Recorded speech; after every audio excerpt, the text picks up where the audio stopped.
Live. I think we're live. Are we live? We're live.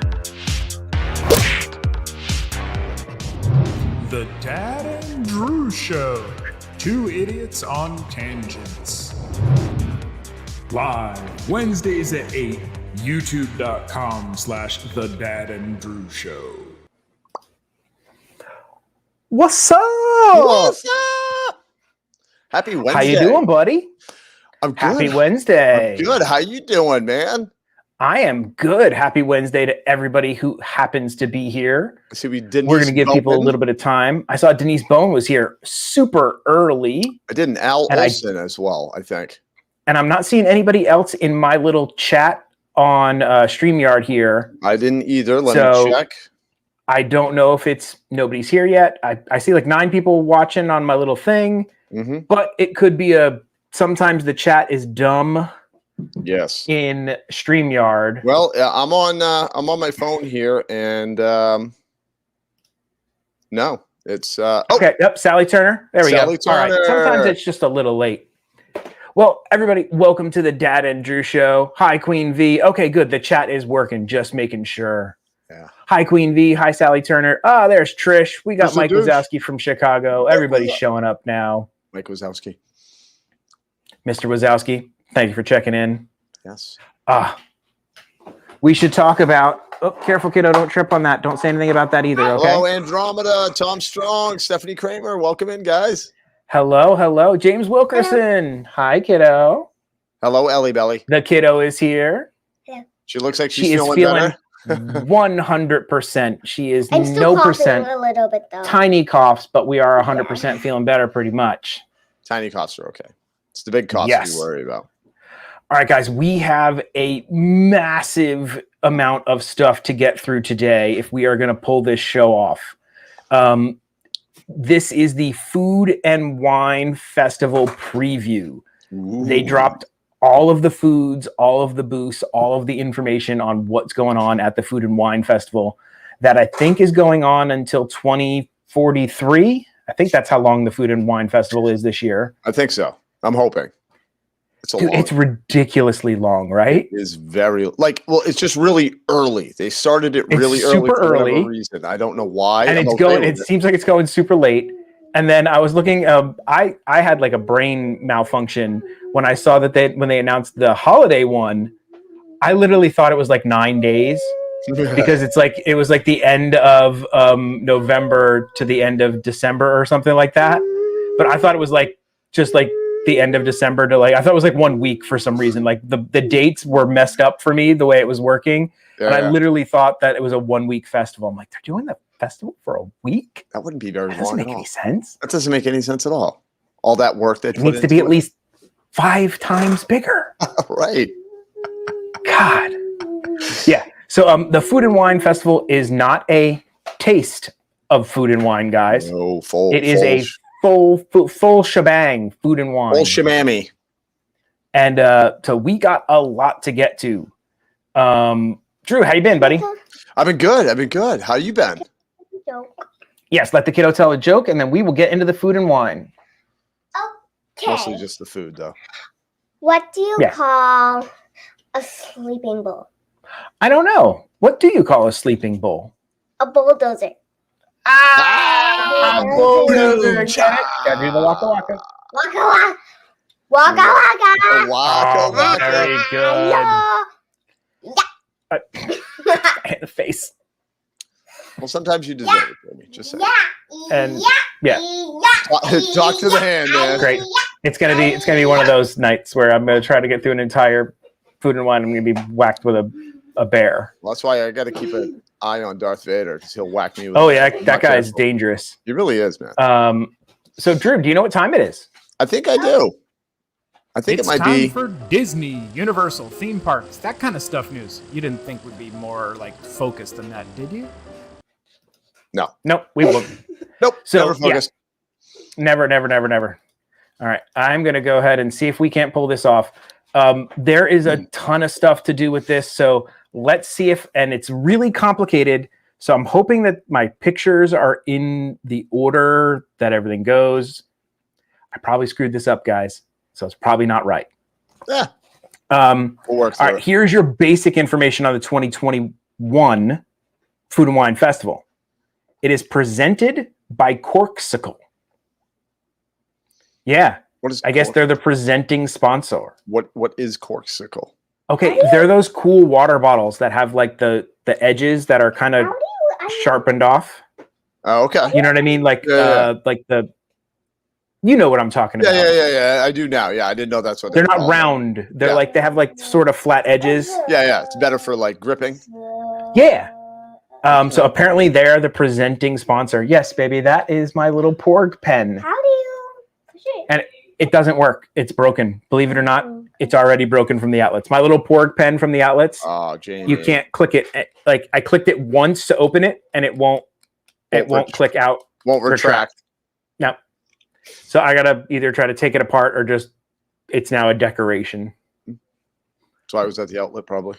I guess that's why it was at the outlet. Yeah. Hello, Zach Smalzer. Hello, Everything Ream, Sally Turner, Teenage Summers, Forever Sunshine, Marbury Smith. Everybody.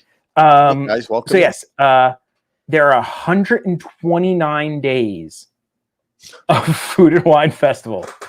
It seems like half the year or something like that. I know it's not half the year, but that's a lot, dude. That's it's like a a lot. Third of a year. It's like a third of the year, man. That is a lot of time. July 15th through November 20th. Yeah, dude, that's like a third of a year. It's a third of the year. Some of the things they have there, one of the things is the Remy's Ratatouille Hide and Squeak scavenger hunt. That's fun. You can run around and you can look for adorable Remy statues hidden all over the festival. Yes, we will do that when we go.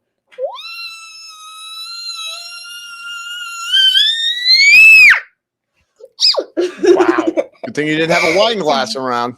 I just Gosh, I think glasses just broke all over people's kitchen. Yep, that is a ton of great food, Zach Smalzer. That is a ton of great food. That should be long enough to get yes, I think you're really trying to give you enough time. Good question, Andy. How long is it not the event? If it's just this is just Epcot. Yeah. It's just now Epcot. Yes, that actually is. I'm here for a reason, and I'll show you guys this for a reason. Now, stay tuned because at about I think 9:15, we are going to do our special. Drew and I will make our acting debut, and we are going to act out a scene, and you guys will have to guess what movie. Can I guess it too, Dad? We are acting out, and if you guess it, you will have your chance to win your very own shoulder pork pal. Can I try Not this one, because this one's already opened and doesn't have the tags on it. Can I try to get it? You can try to guess it. I don't think you'll guess it. But I won't guess it, yeah. Even but if I do, I won't get the pork. I'll just give it to somebody else. Oh, that's sweet of you. I already have one. So you will have your chance at winning this. I can guarantee you one thing. It will be funny. Yeah. It may not be intentionally funny. No. As in a comedy aspect, but there will be maybe a train wreck aspect of funny to it. Yeah. Yeah. Because we didn't practice this. No, we did not practice. And No, we we kind of did did that on purpose because we're like, it's funny or You know what. It's going to be better live. So that's why this guy was here, just to show you guys a little bit of what you can win later. Now, that's going to be around 9:15. So stay tuned. Give me my porgy. Porgy. This is my porgy. Porgy. All right. So there are 7 total of 7 Call new. me when it's time. Okay, I'll let you know. It'll be later. It's going to be around 9:15. Okay, kiddo? There are 7 new, completely brand new, all new. Check them out. Tell them what they've won. All new marketplaces. It's exciting. Yes. These are new. Never been there before. Never been into Food and Wine marketplaces. The first one is the Noodle Exchange and is going to be near the Travelers Cafe. Drew, do you know where the Travelers Cafe is? I have no idea. Nope, neither do I. Never even heard of it. Then we've got the Tangerine Cafe, Flavors of the Medina. That's near Morocco, right? That sounds I'm like going to guess. That sounds very Morocco-y. Yeah, doesn't it? And then we've got the Rotunda Bistro, the American Adventure Rotunda. I'm guessing that's in the American Pavilion. Just guessing. I'm going to guess so. And then I like this one, the Swanky Saucy Swine. What? Gotta hit Say that up. 7 times fast. Gotta hit it up. Gotta hit that up. Oh, yeah. Just for the name. And that is going to be near Disney Traders. You know what's funny? I don't know where that is either. I'm guessing that's that store when you walk into the. I'm not even going to try to.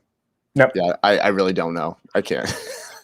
And then you've got the Brew Wing at the Epcot Experience. The Drew Wing? What? Yeah, they have their own Brew with Drew Wing. That's it's crazy. cool. You got your. I mean, they've been watching the show. They really enjoy it. I know. And Drew, they got a Lobster Landing. Dude, what? I'm down. They got a Lobster Landing near Mission Space. Dude, but here's the thing: it doesn't open till October 1st. What? Yeah, why are they doing that? Are they marinating the lobsters for a little while? Do lobsters not come out till October? Dude, they usually come out around Halloween time. Yeah. They like the costumes. They like the they like the costumes. And then you got Mac and Eats, also near Mission Space, also opening October 1st. Why? It's really weird. Like, I don't know why they couldn't put those two booths together on time for the festival.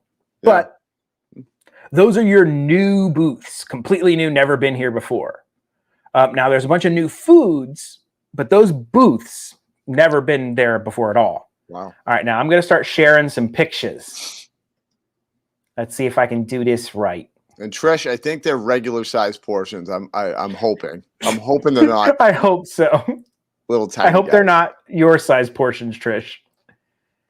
All right. So this first one here is from Earth Eats, hosted by Impossible. This is between Imagination and Refreshment Port. Now, when they say impossible, you know this means, Drew. Impossible to not get. That, and it's not real meat. And it's not real meat. It's the Impossible Burger. It's the Impossible Burger. But it looks good. That burger looks pretty solid, though. It actually does look good. So that one on the left is the Impossible Burger Slider with wasabi cream and spicy slaw on a sesame seed bun. Love a sesame seed bun, dude. It's very Big Mac looking, right? It does. Like I that see sesame seed bun. The little orange twinge there too. You know, whatever. Right? I know it's not Thousand Island dressing. Come on, get it out. Get it out. Come on. It's not the Thousand Island. Just wait till we do the acting thing. It's gonna be good. Yep, good and bad. Bad or good. Bad and good. Yeah. All right. And then the one on the right is the Impossible 3-bean chili, which is also gluten wheat friendly. Okay. I like that they put little Frito corn chips on there. I love Frito. I'm a fan of Fritos in the chili. Yeah, me too. And are you a sour cream in your chili guy? Are you kidding me, dude? Bring it all on, baby. I love sour. I could just eat sour cream. I'm sorry. I know it'll probably sound weird. I could literally eat it with a spoon. I love it. I put sour cream on like everything. I have to have a big tub of sour cream in my fridge at all times. Yep. Just for cooking with and things like that. Yeah. Because it's great for making like sauces and all sorts of stuff. And just so you know, I use it. I can see. Really? Okay, great. That's good. Christopher sees you every week. Unfortunately, I have to see myself. Hey, shut it down. Thanks for stopping by. Shut it down. But no, like I always keep sour cream in the house. I don't do it all the time, but I love to make pound cake and sour cream in the pound cake. It's beautiful. It's a beautiful thing. Top tip: throw a little bit of sour cream in your eggs before you whip them when you make scrambled eggs. Really? Takes your scrambled eggs to the next level. Okay, because I always knew like put a little cream or put a little milk or something like that. Some sort of dairy. The cream or the milk is a little too loose. Yeah. The sour cream adds like that creamy texture to it. Oh. All right. So good. So good. I'll have to try that, dude. There are also some beverages you can get over at the Impossible Eats. You can get a spiced apple twinings of London chai tea. Oof, that's a mouthful. That is a mouthful. Or the Stephen Vincent Pinot Noir. That sounds very foofy. Very foofy. Stephen Hello, Vincent. I would have a Stephen Vincent Pinot Noir. Could I have that year 1931, please? And then there's also another spiced apple twinings of London chai tea with whiskey, in case you needed some whiskey. In case you need to, bring that to a new level. Yes. All right. Now we are going to move on to the next section, which, dude, this one got my heart fluttering. Yeah. Well, I see shrimp and I'm like, huh? Yeah. This is the Noodle Exchange. And what they mean is I'm going to exchange all of my money for noodles. Yeah. Because this is where I think I'm going to live. Yep. Take my money and give me noodles. Yeah. Or Liberty or noodles or whatever. Yeah. So we've got traditional spicy Vietnamese beef pho with shaved beef, gnocchi mushrooms, and Thai basil. That one on the right. Dude, and I didn't realize that was pho. That's pho, dude. Oh. And if you guys don't know, that is my favorite soup of all time. Hey. It is beautiful. It is a beautiful, beautiful soup. Yeah. But it's just so, oh my God. And to make real traditional Vietnamese pho, it is not 9:15 yet, kiddo. You got a lot of time. You got about an hour. To make traditional pho, it's like a 12-hour ordeal. Like to make it right. Yeah. You have to boil bones and then like change the water, and then you got to keep changing the water, and like there's this whole long crazy process. It's really good though. But honestly, not to too much go on tangents here because I know we got a lot to do. I believe you, Trish. They're taking some creative license. Yeah. As they do. I understand. I could tell that I struggle this every time I make a Filipino dish where I make something for like my cooking channel, and I'll make a Filipino dish and I'll throw an ingredient I know that's not traditional Filipino in, and I'm like, I know I'm gonna get tore up in the comments, but I just like this. Yeah, it just adds a little something to it, man. Well, and it also looks like it has red peppers. Yeah, I've never seen red pepper in pho. I think that's just for color. Yeah, they're getting their take on pho, I think is what we'll call this, Trish. Yeah. Oh boy. I'm Trish is a little spicy right now, I think. I think Trish is spicy right now. Forget the pho. Trish is spicy. Yep. Drew, what were you saying before we completely interrupted you? No, I was just saying like that process of the bone and boiling that down, that right there is the most crucial part of the whole soup because you need that base, man. There's a flavor that brings. I've had it when they didn't boil it enough. They rushed it, and I could tell. And then I've had it when they didn't use that at all. They use some sort of other beef base or something. Yep. You can tell when they don't do it the right way. Because there was a distinct flavor in pho. Oh, yeah. If pho is not just beef soup, it's not. No. It's heaven. I grew up with, like when I moved here to Orlando, I hooked up with a bunch of Vietnamese friends and whatnot, and we would eat at a Vietnamese restaurant once a week, and I've eaten a lot of pho. You would say it, if I'm correct, it's not pho. No, everybody says pho. It's pho. I actually talked to it. Yeah. Basically, like FA is if you wanted to say it like phonetically, I guess you would say it. Pho, FA. Yeah. That's how you would pronounce it properly. Because I was saying it wrong for years, and I went into the Vietnamese restaurant back in Maine, and it was this older Vietnamese woman, and I said, "Yes, I'd like the pho," and she looked at me. She goes, "You mean the pho?" And I was like, "Oh, is that how you pronounce it?" She looked at me. She goes, "Yeah." She goes, "Everybody says pho." Because it looks but I mean like PHO. If you don't know, you'd say pho. Hey, that's like a nice little thing. If you don't know, you'd say pho. I love it. That's awesome. That should be on a shirt. That should be on a shirt. It probably is on a shirt. Yeah, the Dad and Drew show. We're gonna do that. We're gonna make sure. The left one is shrimp and coconut curry rice noodles with shiitake mushrooms and Thai basil. Yep. Dude. Both of those are like must tries. And I like that they say spicy on the Vietnamese one. Okay. I'm hoping they give it a heat. Give it some heat. You know what? Give it some heat. And this is what I feel, because I know they have to have a baseline for people that are not like, not like us that like it spicy. I get that. They should offer a side. Like, would you like it more spicy? You can have a side of whatever. You know what I mean? Like, give you the opportunity to make it more spicy if you wanted it. Yep. For show. For foe. For pho. Oh, or pho. Oh. Oh, Hey, and Christy just snuck in here. Epa, and Johnny Neverland. What's up, buddy? And then, okay, if you wanted to, you could get tofu pho.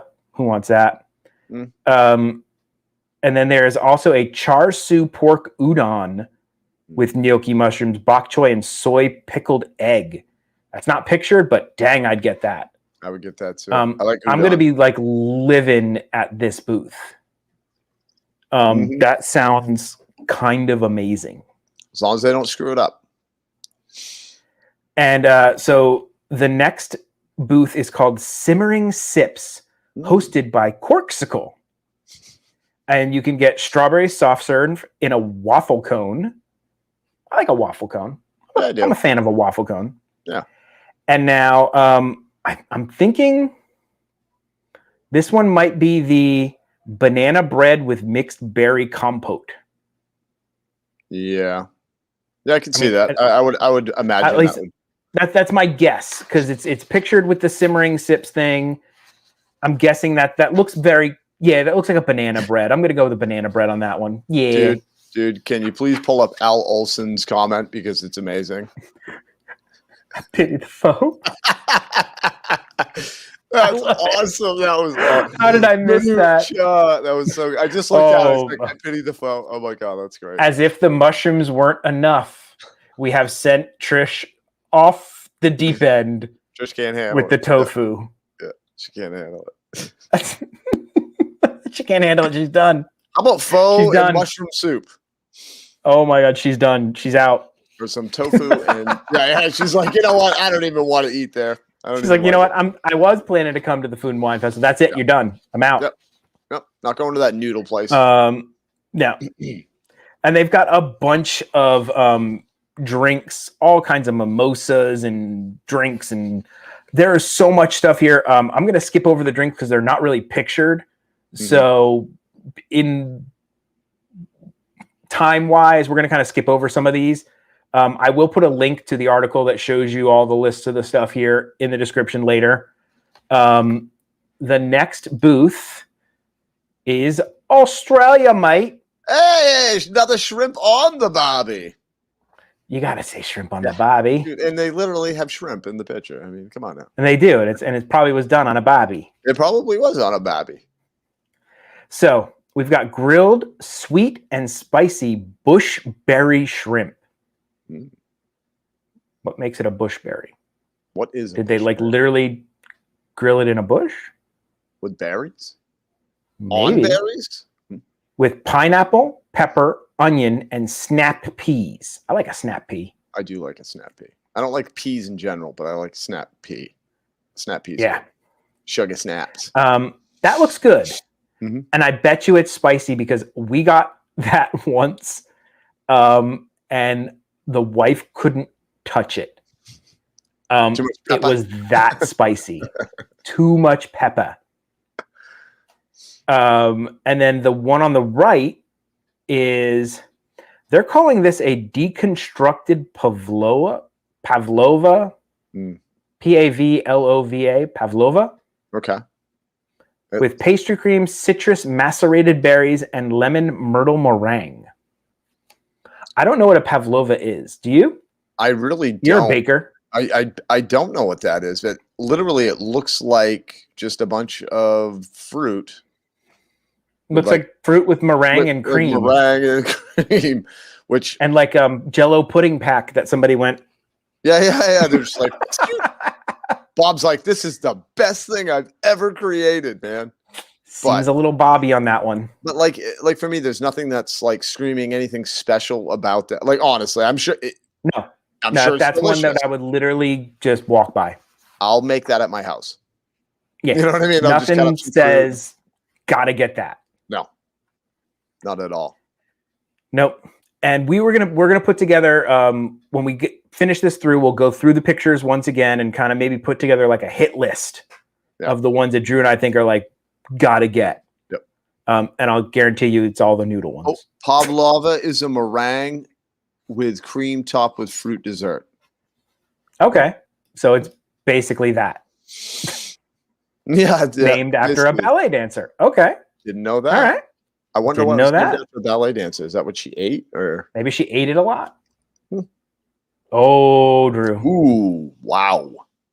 That looks phenomenal. Ooh. Okay. That This is the refreshment port hosted by Borzen. Oh, you know it's going to be good. Borzen cheese. Borzen cheese is so good, dude. Braised beef poutine, French fries, Borzen garlic and fine herbs cheese sauce, cheese curds, and gherkin relish. Dude. Oh, you ruined it for the queen. You can't get queen can't get it. Can I please not get that gherkin on top? It's got a little pickle on there. She's gonna go. Oh, darn it! I got to eat it all by myself. Drew's gonna have to get this one by himself. Oh, that looks good though. That looks good. Dude, that looks masterful. Masterful. It is. It's very masterful. It looks like it has glorious purpose. Ooh, nicely done. Like I need to eat that a lot. Like every time that we looks go. good. Well, hey, we'll have 700 days to try it. So yeah, we can go get something different each time. Yeah. The right sounds awesome too. Maple Borzen cheesecake with whipped Borzen maple bourbon cheese and candied pecans. Yep. Okay, pecan or pecan? I say pecan. I say both, and I don't know why I say one when I say the other sometimes. No, but dude, I'm the same way with Caribbean and Caribbean. I say both, and I don't know why I use whichever. Sometimes I will say pecan. Sometimes I'll say pecan. Sometimes I'll say Caribbean. I've heard a lot of people say pecan pie. Right. But then when they're talking about just like the nut, they'll say pecan. No, picanha is a totally different thing, Queen. Wow. But yeah, I say pecan. For me, I hear pecan, it sounds pretentious. Not that it is, but it just sounds like I'd like a pecan pie, please. Okay. Maybe it's a northern thing. I don't know. Like to say pecan, I don't know, but down south they say pecan. I don't know. I know, but it looks pecan. I get it in my mouth right now is what I'm thinking. That's all I'm thinking right now. Johnny Neverland brings it up. Is it caramel or caramel? I say caramel. God, I say caramel. Caramel. See, now I don't know which one I say. Because like they have a... Because now I'm thinking about it. Well, because they have a caramello. You don't say caramello. Caramello. You say caramello. Yeah, I know. You got to think about that, don't you? Let me get a caramel apple. See, I say caramel apple. Caramel. Yeah. Caramel. Yeah, caramel apple. Yeah. I wouldn't say caramel apple. No. Yeah. Or a caramel I don't know what's going on. Let me get a caramel pecan. Oh, my goodness. I don't know what's going on here, guys. Just, tough decisions in life, And now this is Ireland. This is the booth that Queen made Drew walk to at the last festival that wasn't there. No, it wasn't. Nope. And then they had to walk all the way back to Mexico. And it didn't help that we were hungry. And they were starving. And they ended up getting... And do you know what they walked by to go to Ireland? Mexico. Yeah. And Mexico is always one of those, it's always one of those places that I want to eat. Like, I'll just eat there anytime. If you ever suggest, let's go to Mexico to eat, I'm like, yep, every time. Okay. I say tangent. Tangent. Is there another way to say it? How else would you say it? Tangent? Tangent. Tangent. Tango. Tangage. Tangent. I don't know. Okay, now I want to know how Teenage Summer says tangent.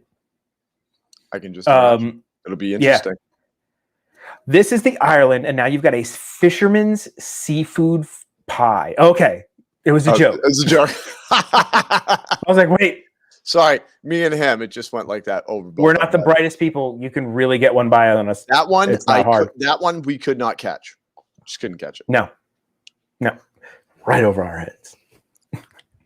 Now we've got a fisherman's seafood pie on the left, and then warm chocolate pudding cake with Irish cream liquor custard. if I remember correctly, we got that dessert. This isn't new this year, is it? I don't know. No, this is not. This doesn't say new. Okay, then I believe that was what we got, and it was amazing. It was amazing. Well, you're going to have to wait till October 1st. Oh my God, killing me with that, dude. Dude, I don't know. It says by that time, I'm only going to have 200 days to be able to get it. Then you're going to have like 184 days left. I mean, it's going to be terrible. But no, and then they not pictured here. We've got a roasted Irish sausage with colocanon potatoes and onion gravy. Mm-hmm. Anything that Irish, man. I love the Irish booth. I love Irish food. Mm-hmm. So good. That seafood pie is looking like it's calling me. Mm-hmm. Yep. And it's something about the little crock pot. Like, I wish it would serve in that little crock pot. I know they won't because what are you going to do? Give it back? Right. I mean, but that'd be cool if they can make like a one that looked like that. You know what I mean? Like a disposable one or whatever. Right. That'd be kind of fun. And for the beverages, what I think is they'll sell you a Guinness Bailey shake. Never had a Guinness shake. That's interesting. It doesn't sound that interesting. I don't know if it's good, but it's interesting. Yeah. I mean, isn't a Guinness a shake in itself anyway? It's pretty thick. Maybe. It kind of is. It's very thick. And then, Drew, our favorite booth for food, not desserts, is coming up. What do you think we're talking about here? It's either Canada or Germany. Oh, Canada. Oh, Canada. Love me some Canadian food. The desserts. These are the same dishes they serve every year, and I get them every year. Because they're good, man. Do you know that? I don't even need it. You don't even need to read it. I bet you can tell me what these are without looking at the sheet. Let's see how close you are. You've got to get them a couple times. I can't remember. What do you got on the left? The one on the left. Oh my goodness, dude. Is that a cheddar soup? Yep. I'm good. And then is that? And guess what it comes with, though? What does it come with? It's not pictured, but it comes with a pretzel roll. Oh yes, I did get that. Now I remember. Yes, because we wanted more pretzel to dip in it. I want more pretzel. I want more pretzel to dip in there. Give me more pretzel. Give me more. And I'm guessing on the right, would that be a filet mignon? You are correct. It is a wild mushroom beef filet mignon truffle butter sauce. Dude. So good. We're going to be so broke after going to this festival, dude. Oh, this is going to be bad. Oh, yeah. This many days and this much food, it's going to be bad. I'm going to end up trying almost everything. Yeah. And then for the beverages, we've got a St. Bernardus, Barnardus. Bernardus. Wit beer. Interesting. There is a Delirium red fruit beer and a Chinme Dory Gold. Whatever the heck that is. I'm not a beer guy, so if the Disney Stranger was here, he might know a little bit more about that part because I honestly do not. I used to have a beverage here and there. I don't anymore. But I was always one of those people that was along the lines that you never fruit your beer unless it's a Corona. Unless it's a Corona. You know what's really funny? I just read the beers for a completely different booth. It's at the bottom of the page. I skipped around. Jamie lied. Just disregard. These they have wines here. Collective Arts, the Hamilton, Ontario, some Chardonnay. Totally different. Surprised they don't have a Molson. Yeah. Oh. All right. This is the Appleseed Orchard. I love the At Appleseed the Canadian Theater. So, okay, that shows the corksicles. See how they have the little flat sides? Yes. That's what I was trying to explain. Gotcha. And all of their whoa. it's like he heard it in the interwebs where he felt it. We were talking about beers, but I read the wrong booth, Mr. Stranger. When we get to Belgium, you can let me know what I'm talking about because I don't know anything about these beers. So you've got an apple crumble tart. And then, oh my God. Okay. So this is like a beverage booth here. You've got the frozen apple pie. Delicious. Which they have had it multiple times at different festivals. Didn't they have this at, what was the last festival they had this at? You tried it at? Was it at? I want to say it was the art festival. I thought it was. I think they had this at the art festival. You're right. Art festival. Because dude, and it's you so were good. All about it. I am all. I will get it every single time. I'm an apple guy. I love anything apple. Well, then you might want to try the cinnamon apple cider, non-alcoholic. Yeah, that's what I'm talking about. Oh, love apple cider. And then we've got a Collective Arts Brewing Circling the Sun hard cider, a Original Sin hard cider, lots of hard ciders. Blake's hard cider, Big Storm hard cider, Three Daughters hard cider, hard cider. This guy's hard cider. That guy's hard cider. Lots of hard ciders. Hard cider. All right. Hard cider. Okay, this one sounds interesting. This is called an Apple Blossom Sky. Fanta apple, ginger beer, Floodwall apple brandy, maple syrup, and mini marshmallows. Now, I'm wondering, that doesn't sound like something you could pre-mix. I'm wondering if they could just leave the brandy out. Yeah. Because I'd try it without the brandy. Yeah. And then you can get a beer flight or a cider flight. And then they're selling that Corksicle tumbler. That's a pretty cool tumbler. I don't know if I'd go for that apple tart, though. It's not... I will. Looks dry. It does look dry, but you could be very surprised. Because it could have, like, really fresh, like, you know, syrupy apples underneath that crumble. Here's my question for you. On an apple pie... Yeah. Are you a gooey, syrupy apple pie guy, or are you like a very firm, not drippy apple pie guy? I am a firm, not drippy kind of apple guy. Yeah. Okay. I prefer. I mean, a little bit of ooze, but not too crazy. You? I'm more on the syrupy side. I like it to have a lot of moisture in there. Okay. I don't. It needs to have a little bit of juice going to it, I think. I get it. And then are you a crumble top? Ooh. Or are you a flaky pastry top? I have to admit, I am a flaky pastry guy. I love the crumble.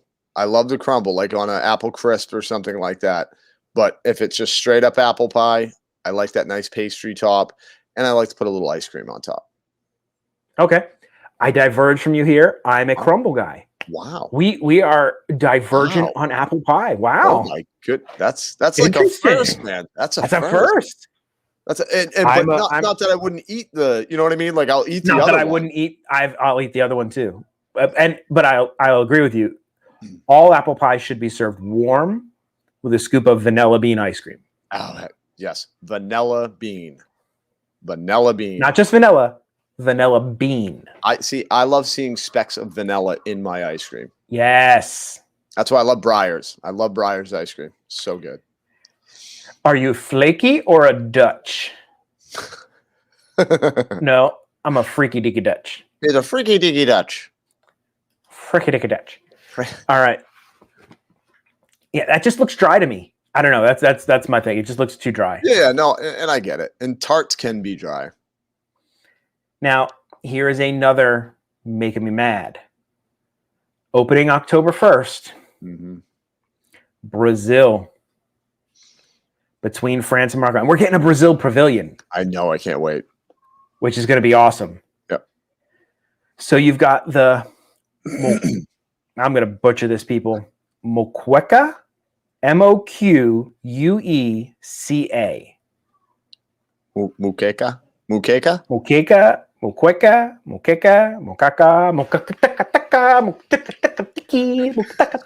I don't know. Brazilian seafood stew. Scallops, shrimp, whitefish, coconut lime sauce, and steamed white rice. Yep. I'm down with that. I'll eat that whole thing. Yep. That coconut flavor, man. I know you don't like the. I know you don't like the texture of coconut. I but love the coconut flavor. Oh. Oh, everywhere. And now the one on the right is why I'm mad that it's not opening till October 1st, because I would go every day and get these. Yep. They are called pão de queijo, Mm-hmm. Brazilian cheese breads. Cheese breads. They're good. And I will tell you, it's probably one of my favorite breads in the world. Mm. I could selfishly eat dozens of those things, man.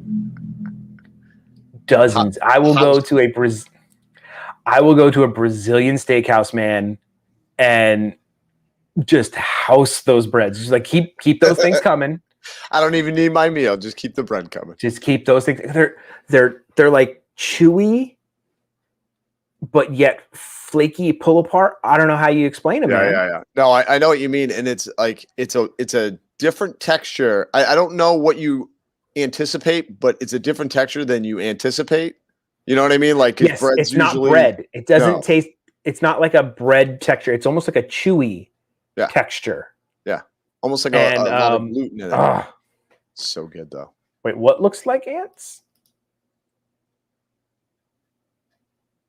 Wait, what's that? Miss wouldn't eat the vanilla bean when she was.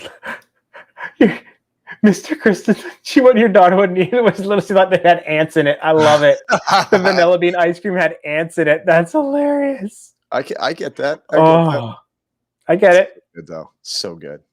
It's the best. Legitimately the best. But Christy said, like, it's cheese bread. You can't mess that up. But you could mess this up. You can cook it wrong. Yes, I'm sure you could turn those into like a not fun chewy ball of dough. You know. And not pictured, which I don't know why, they have crispy pork belly with black beans, tomato, and onions. Legitimately one of my favorite dishes they serve every time they serve anything crispy pork belly in any fashion. Yes. I will get it. Except for when I got it the last time I got it. I was very disappointed. You had a bad crispy pork belly? I did, dude. It just tasted like it was all dried out and it had been sitting under the heat lamp for like 3 hours. No, that's terrible. Yeah, I was a little bummed out because that was one of the reasons why I went that day. And then we got it and it was not. I was a little bummed out. Yeah, I was bummed out. Oh no, bad crispy pork belly is not good. No. Nope. Yeah, see, the queen remembers. Because we both looked at each other like, what is this? This is wrong. That's disappointing. That's really disappointing. That would make me mad. Yeah, it just made me sad. Didn't really make me mad. I was just like, bummed out, man. Bummed out. Whoop. Well, okay, hold on. Hold on, people. All right. There we go. My screen just went gone. I was like, wait, what's going on? Oh, wait, we're not done looking. Where did Drew go? I lost Drew. No. But everything was fine. I just lost my screen, went away. That was weird. Maybe it was all that talk about, ants in the ice cream. Yep. And now, okay, hold on. My computer is going crazy. The kiddo's back with her wand. Maybe she's gonna help bring back the. Can you fix everything for me, please? What? All right. I'm gonna quickly stop sharing this screen, and let me see if I can share something. What time is it? It's not 9:15 yet. It's close. We're not there yet. Okay. All right. We're gonna stop sharing this screen real quick, and I want to share something. Can I have my midnight snack, Daddy? Yeah, you can go have your midnight snack, baby. I want to share something that I cooked. Which is a midnight snack. Yeah, that's what she calls it.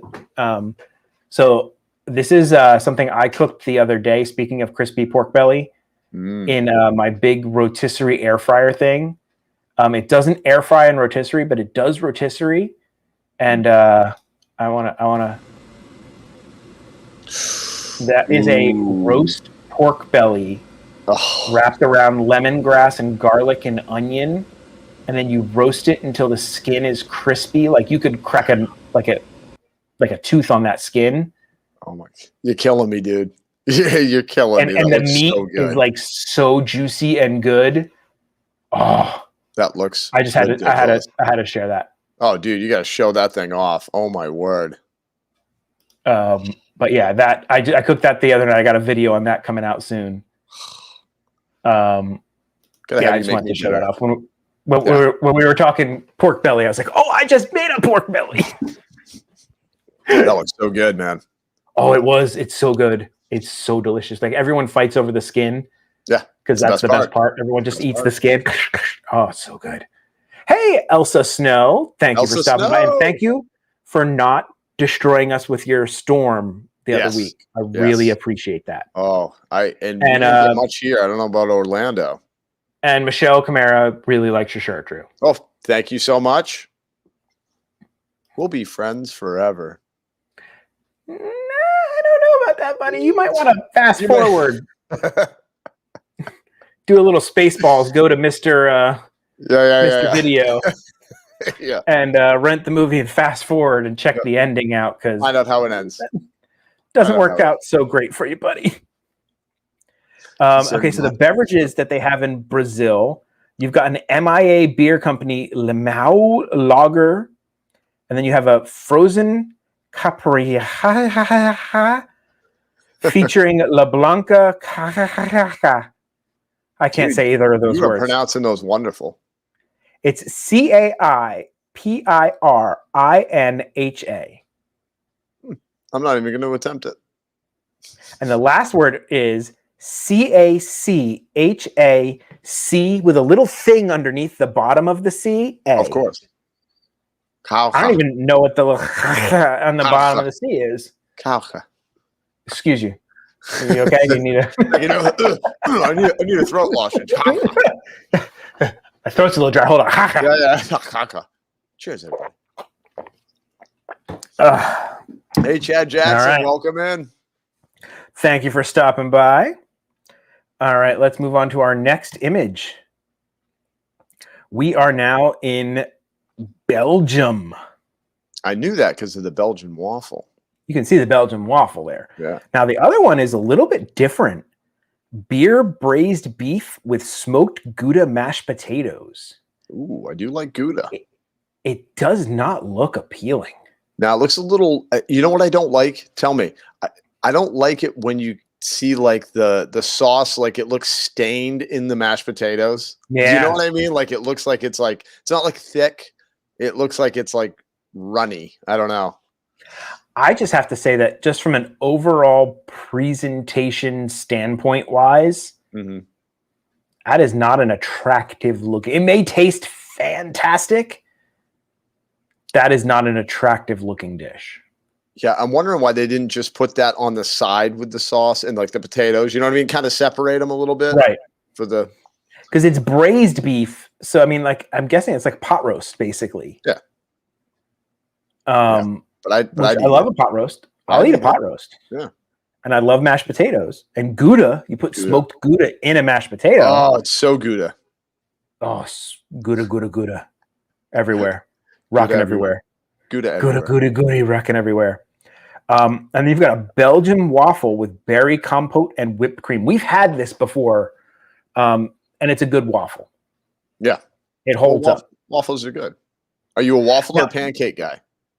That's both. I'm an equal opportunity. Wow. Okay. Guy. Okay. Now, given the choice, I will eat a waffle over a pancake, but I'm not going to turn my nose up on either one of them.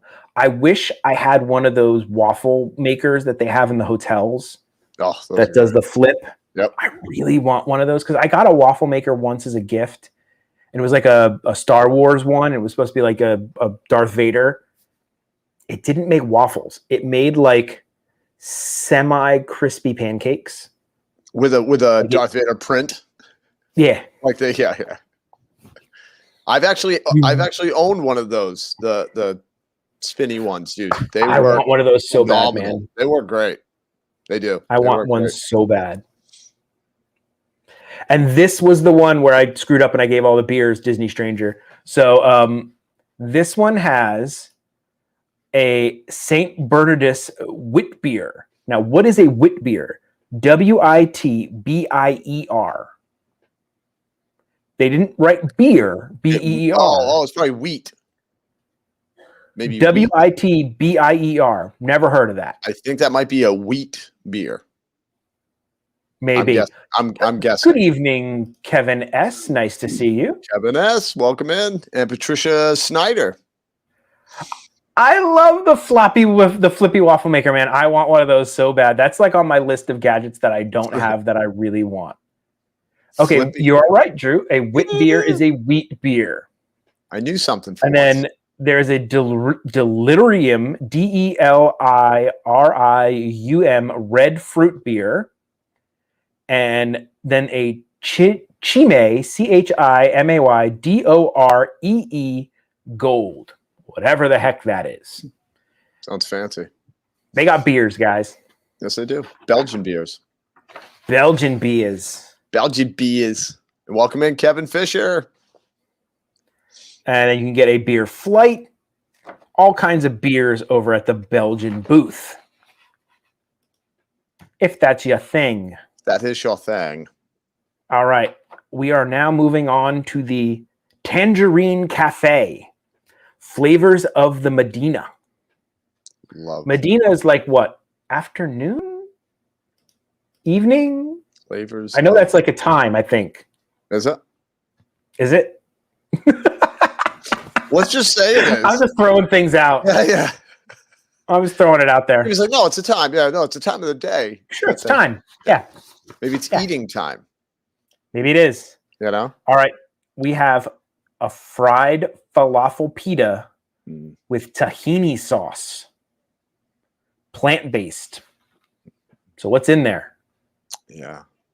Falafel? I don't know. Plant-based. Not sure about that. I like tahini sauce. Yeah, and I don't know what I mean, I like the pita part, but what's in that? Like, is it? I don't know what that is. Gonna have to try They it. don't say. Gonna have to try it. And I got to tell you, dude, I love a kebab. Ooh, wicked good kebab. Is that a lamb We kebab? got grilled kebabs with couscous, tomato onion salad, and a garlic aioli. This is a new dish. Never been at the festival before. What? I find And it I'm funny gonna they eat call it. that a salad, though. You know? It is a tomato onion salad. That's So it's what's that? based- That's salsa. Yeah. Right? That's salsa. It's I'm salsa. sorry, people. It's That's salsa, or if you didn't want to call it salsa, it's literally prep. Okay. It's So prep. Stephanie Kramer says it's chickpeas in falafel. Oh. So it's not like they substituted anything. That's the way falafel is supposed to be. Okay. And I like I'll chickpeas. give it a try. I like chickpeas. I will try anything. And I do like chickpeas. And Not then so we've much got salsa salad, but- oh, Drew, this one we just have to try because of you. Yeah. Stone baked Moroccan bread Yeah. with hummus and zalouk. Zaalouk and zahoug. Zhoug dips. Well, would you look at that? Sounds like somebody wanted to name their kid Doug and like threw a Z in there for a little bit of spice. Well, yeah, a Her little name is pizzazz. Zahoug. A little pizzazz. A little pizzazz. Little pizzazz. Zug. That looks good though. Yeah. But dude, stone baked bread. Like if they really bake it on a stone, I gotta try it. It looks very artisan. It does. I like the 3 slits. Yep. For the Now, are they ventilation. in there for look, or do they No. perform a function in Nope. bread? It performs a function. It's to let like release steam and heat. Ooh, I like that. Yeah. I know, because I Very actually asked nice. that years ago, because I'm like, why do they make these designs? But I mean, people get creative with it, but it is to kind of release a little bit of like pressure in the bread. Okay, so it's not just for giggles and making it No. pretty. Nope. I think I'm going to call that the Wolverine bread because it looks like he. Ooh, I like. Yeah, he went. Yep, the Wolverine Slice it bread down. there. And then on the right, I really like that. Is a pretty dessert. I got to give him to that. I mean, Agreed. I don't know how it'll That is- taste, but it is. I don't know how it's going to taste, but it's a pistachio cake Ooh, with cinnamon pastry cream and candied walnuts. that I'm going to have to say that's going to probably taste delicious. I'm gonna almost guarantee you that is going to be a phenomenal dessert, dude. that looks really pretty, and I think it's going to be delicious. Candied walnuts sounds delicious. Pistachio, great. Oh, dude. Cream, Dude, but I love that design on the little, whatever it is, the chocolate wafer or whatever. It looks gorgeous. Super cool.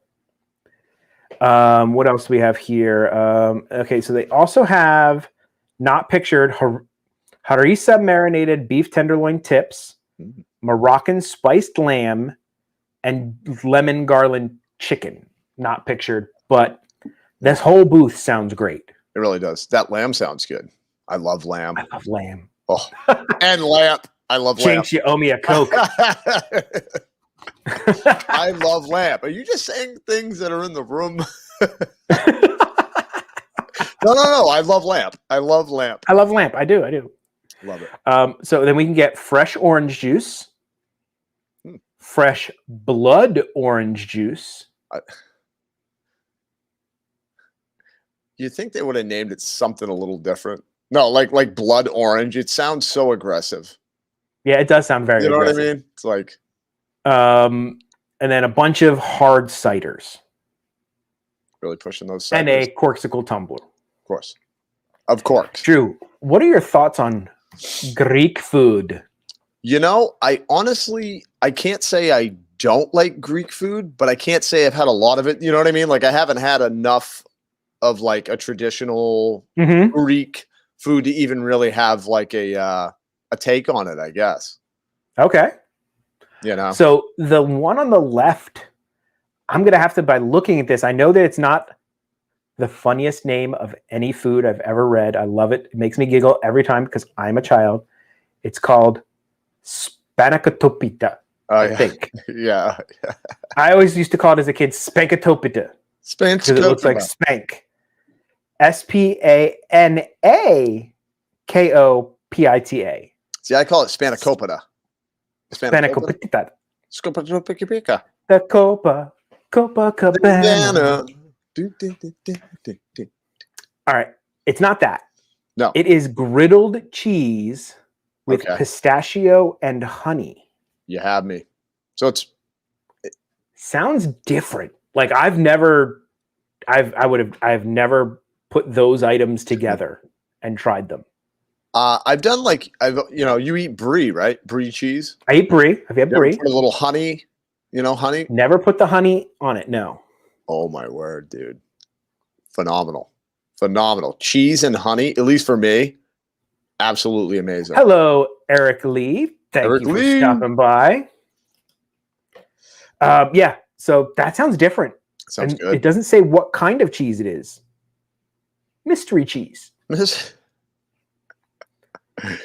And then the other one is lamb moussaka, which is like a lamb stew, if I'm correct. And now is it, like traditional-ish? Yeah, that is a traditional Greek.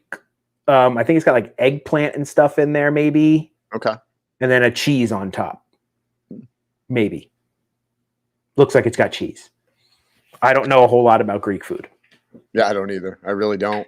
But I'll try it. I know Greek pizza's delicious. Yeah. Ooh. I know the Greek cheese. Yeah, I'll eat all the Greek salads. Yeah, they're good. And feta cheese is Greek, right? Yeah. Yeah. All right, Drew, and then let's see what we got here. We are almost halfway through, which is not bad. No, we're doing all right. I don't think. No, actually, never mind. Let's see. Hold on. We got how many booths left? We got 1, 2, 3. Wait, we got 1 booth here. 2, 3, 4, 5, 6, 7, 8, 9, 10, 11, 12, 13, 14. We're not halfway through. We're doing okay though. We're doing okay. Yeah. The next one we have is the hops and barley in the American Adventure. And this is another one that makes me laugh. I don't know why. It shouldn't make me laugh, but it's a hot beef sandwich. Just say hot beef. Just the word hot beef. I don't know why. Why does that make me laugh? I'm such a child. Why does that make me laugh? I'm trying not to, but you're laughing, and then it's making me laugh. But can I say something about this picture? Yes. It literally looks like somebody ate half the sandwich already. Right? It looks like the photographer was like, it's not going to fit in the frame. I have an idea. Take a couple bites. Oh, perfect. Perfect. That one will, yep, that'll be just fine. Like It totally looks like somebody ate half.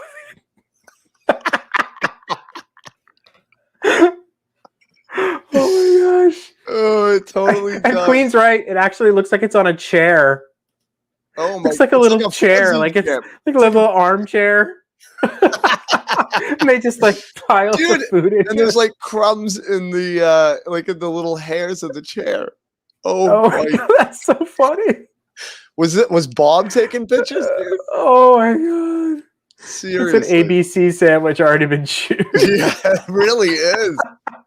Oh my god! Everybody's laughing at this sandwich photo. Because it's kind of absurd. It's horseradish cream and pickled vegetables. Oh, Queen's out. Queen's out.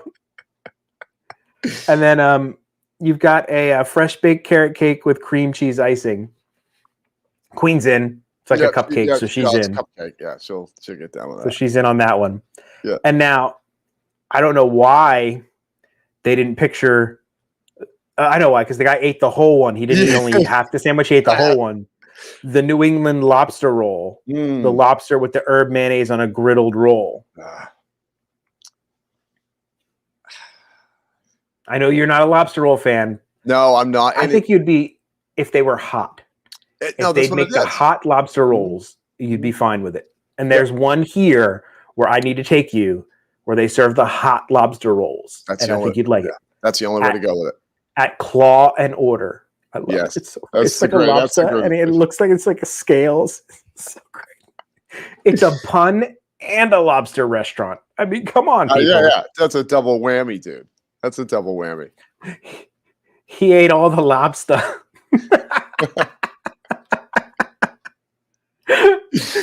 I guess the lobster was better than the beef sandwich than the hot beef because he only ate half the hot beef, and he didn't touch the. He's like, well, he didn't touch the carrot lobster. cake. We ate the lobster, and then he started eating the sandwich. He's like, oh crap, I got to do a picture. I just set that there. That is a terrible picture, though. Yeah, I'm sorry, but it is. And there are more beers than I can throw a stick at over here, and hard ciders from Tampa, Atlanta, Woodburn, Mills River, North Carolina, California. I mean, there's just tons. All right. Hi, kiddo. Hi. All right, that's page 2. We have gone through 2 pages. 9 o'clock. We are almost there, kiddo. We have 1, 2, 3, 4 more pages double-sided to go through here, people. But we're getting there. Yeah, we're doing it. We're doing it. This is a new booth, the Rotunda Bistro. Okay, bye. Bye. It's 10 minutes, baby. At the American Adventure Rotunda. And that one on the left is Calling My Name. Now, what is it? It is a wild mushroom and truffle tart with Gruyere and creme fraiche. And look how flaky that pastry looks. Mm-hmm. Dude, I'm a puff pastry fanatic. Me too. And you had me at Gruyere. Oh, yeah. And they went with the proper cheese. Gruyere cheese, man. Can't say enough. Can't say enough good things about Gruyere cheese. Yeah. So good. And it's pretty looking. No, yeah. Oh, and right there, not half of it was eaten. It doesn't look like a chair. Yeah, it does look, yes, actually on a plate where it should be. Mm-hmm. Not half eaten. It looks delicious. That does look delicious. Yeah, that pastry. I know you're right, dude. It's real flaky looking. Oh, I love puff pastry, man. Oh, good night, Eric Lee. Thank you for stopping by. The one on the right is a chilled crab and avocado parfait with caviar. Wow. And I wonder how Drew would feel about this because it is not guacamole. No, it's not. It looks like just straight avocado. So what is your thoughts with them mixing that with this crab and the caviar? I'm torn because I'm like, is it the texture thing that's going to get me? You know what I mean? Because like I like to eat fresh avocado, and I'm like, Now, will you mash fresh avocado, or will you just not really. No, eat like an like actual chunk of avocado? like slices of avocado. Put a little salt Okay. on it. But I'd be willing to try this because it has all the ingredients. I mean, we got avocado, which I like. We have crab, which I like, and caviar, which I can't say I've had a whole bunch of it, but it's caviar, man. Yeah. You got to be fancy once in your life. S. Murphy's a little bit worried about theme park caviar. What's up, Smurfy? But this is Epcot. I'm going to give them the thing. They should be good. Because I've eaten most everything. I've had Epcot. sushi at Epcot, and it's been good. Yep. That's what I was going to agree with Drew on that one. Yeah. Their standards are a lot more high than Six Flags. Just saying. Exactly. I was going to say Six Flags sushi? No. Yeah, Do it. I would probably trust gas station sushi over that. Yes, and we are just about ready to do our giveaway here. So I'm going to stop sharing the screen, and we are going to tangent here for a second into a story that you actually brought up because you were talking about Six Flags. And did you see this horrible top 10 list that they came out with of theme parks that just recently came out? Have you seen this thing? No, is it like top or like worst ones or something? Or no, it's a new survey that just came out, and gosh, where is this? Oh yeah, this is in I guess I don't know how to. In news that I can't believe, I guess is what I would put this as. Or to believe it. In the who did this survey, guess what theme park took the #1 theme park in this survey? Hershey this Park. Year. Hershey Park. Nope. Dollywood? No. I only said that because Patricia Snyder said Dollywood. No. So out of 10, who do you think took #1? I mean, obviously you'd want to say Disney. Right. You would think, right? Six Flags? Was it Six Flags? Think something wet. Oh. A water park? No. Something wet. I can't even SeaWorld. No. SeaWorld, according to this survey, and it's been all these USA Today's 10 best Reader's Choice competition of theme parks. SeaWorld was voted the #1 theme park. Guess where Magic Kingdom came in? 7th. Keep going. 9th. Keep going. 10th. 10th. Get out of here. Who did they survey? And this survey is brought to you by SeaWorld. SeaWorld. This survey is brought to you by SeaWorld stockholders. SeaWorld. Yeah, right. That's insane, dude. Yeah, no way. Absolutely. Who agrees with this survey? No. Nobody. Nobody on the planet. I am 100% sorry. No. Can I ask a question? Yeah. Does SeaWorld need reservations to get into their park? I don't think so. Probably not. Probably not. I mean, so you're looking at Disney. The whales. They surveyed all the whales in America, and those would probably not vote for them either. No, they wouldn't. Okay, so here was the list. All right. SeaWorld, #1. #2, Silver Dollar City. I think that's... Ever hear of it? I've heard of it, but I don't know anything about it. #3, Kings Island. Number 4, Busch Gardens, Williamsburg. Number 5, Dollywood. Number 6, Busch Gardens, Tampa. 7, Cedar Point. 8, Hershey's Park. 9, Magic Kingdom. I was wrong. And 10 is Knott's Berry's Farm. Have these people ever been to any of these places? I don't think so, dude. I think they were just like, let's just write down some things. Or are they just like, we're mad at them because it's expensive? Yeah. They have reservations now, and they're not selling annual pass holders tickets. And they make me say hi, and they do the thing to check with the temperature, and I was very mad. My shoes fell off. And they told me to have a magical day, and I wasn't having a magical day that day. That's crazy. I mean, that's just absurd. Come on, I'm sorry. I know that wasn't even in the news, but it just made me think of it because I was like, no, I'm sorry. That's just silly talk, dude. Like nobody believes that. I'm sorry. The one that makes me laugh is, and I enjoyed it when we went the one time we went. But seriously, you're gonna put Busch Gardens, Tampa over Magic Kingdom? Are you kidding me? Yeah. Yeah, no.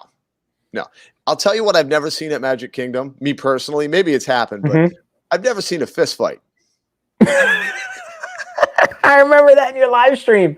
You're like, and we're gonna go look over here. We're gonna go over here because somebody is getting in a fight right now, physical altercation. Yeah. Within the first literally 11 minutes I was in the park. Yeah, no. Great. That's just insane, though. Yeah. All right, guys. So we have 29 people here in the stream. Wow. Welcome in, everybody. And welcome into everybody. Miss Clarence. Miss Clarence is here. For those of you who are new, Dad, that guy's Drew. Or that guy's Drew. I know. I always do that too. Yeah. I always do the same thing.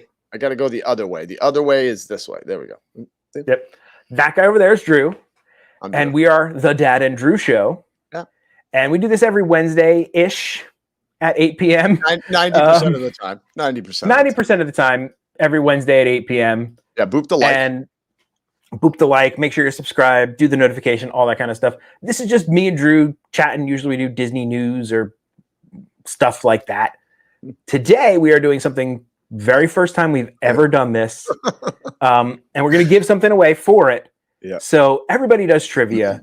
And, you ask a question and guess this movie, and whoever comes up first wins the thing.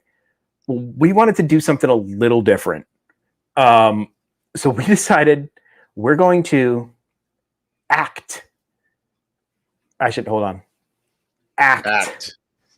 out a scene from a Disney movie. And you guys will then guess what movie it is. And you're going to have to type, and we want, hey, Drew, lay out the rules because you do trivias on your Drew Brew. Okay. And I want you to lay out the rules in a clear fashion so that everybody knows what's going on here. Yeah, so there's no confusion, everybody. First of all, I want to say it will be the first correct answer on his screen. I know. And we're doing it in a minute now, baby. I know it'll look, and I always have to say this, but I know it'll look like potentially you are first on your screen, but we have to go off one master screen, and it's going to be his screen, just so people don't get upset and be like, but on mine, I'm, first. And it's like, so just so you guys know that. Secondly, it has to be on one line. Like, don't put a part of the answer on one and then a part of the answer on another line. I've seen that be a problem before. So on just one line in the chat. What else was it? Also, we want the whole movie. The whole movie. Like, yeah, the whole movie. What exact movie it's from? Are you ready? We're getting ready to do it. We're laying out the rules right now. Don't say anything. Okay. Yes. I have no idea. Like, for example, guys, there's two Peter Pan movies. If we were doing one from, Return to Neverland, which we're obviously not because I wouldn't be giving you the answer, but say it was from Return of Neverland, Peter Pan Return to Neverland, that would be the movie. You can't just say you couldn't just write Peter Pan, or you couldn't just write Return to Neverland. Yeah, you would want to write Peter Pan Return to Neverland. So a full name. I'm trying to make sure just so there's any other confusion. And I think that is it. That is it. And have fun. This is just goofy and for fun, guys. And here's what we will be giving away. Not this one in particular. This is my daughter's. Mine. This is a Porg shoulder pal. It has a little magnet. It goes here, and then he can sit on your shoulder. And you need to put it under your shirt. You're right. Yes, you put it under your shirt, and then you put the magnet on, and then you will have your own little Porg shoulder pal. This is international. Doesn't matter where you guys are. We'll ship this thing out to you. We'll get it to you. Exactly. Anybody can play. Anybody can play. Yeah. So and feel free to make fun of us while we're doing our feel free to make fun of us, yes, because there will be lots. I am definitely going to. Now you have to be quiet though while we're doing it, because Drew and I have to try to get through this. That's right, Kristen. Okay. Can I at least laugh? You can laugh, but you have to be quiet while we're doing this, okay? Okay. While we're screwing it up. While we're screwing this up. And we have not going to go well. Just so everybody knows, we have not practiced this at all. You should have to make it perfect. Okay. No. All right. So, all right. Okay. Let's take my hat off. Crazy hat here. Okay. We have my prop. There's props involved in this, so you guys have to be quiet. Don't say anything about the prop, okay? All right. And we're gonna screw This is gonna be terrible. And I have, all right. Yeah. Go ahead, Drew. What do you want? Go ahead. I know what it is, but I'm not gonna tell anybody. You good? Okay, you guys be quiet. All right. You're gonna so mess up yet. I know. All right, you ready? All right. Okay. Okay. In 3, 2, 1. You know it's true. It's too late. No, it's not.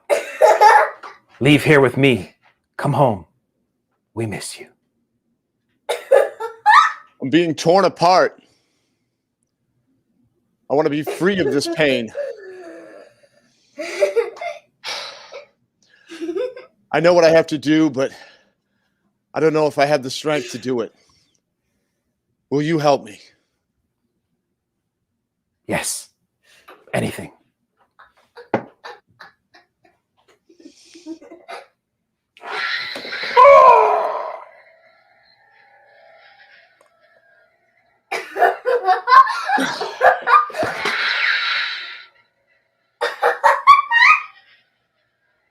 Thank you.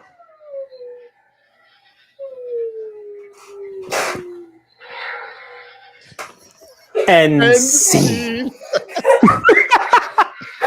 That went so much better than I thought it would. Bravo, Jamie! Bravo! Bravo, dude! You did awesome. You did awesome.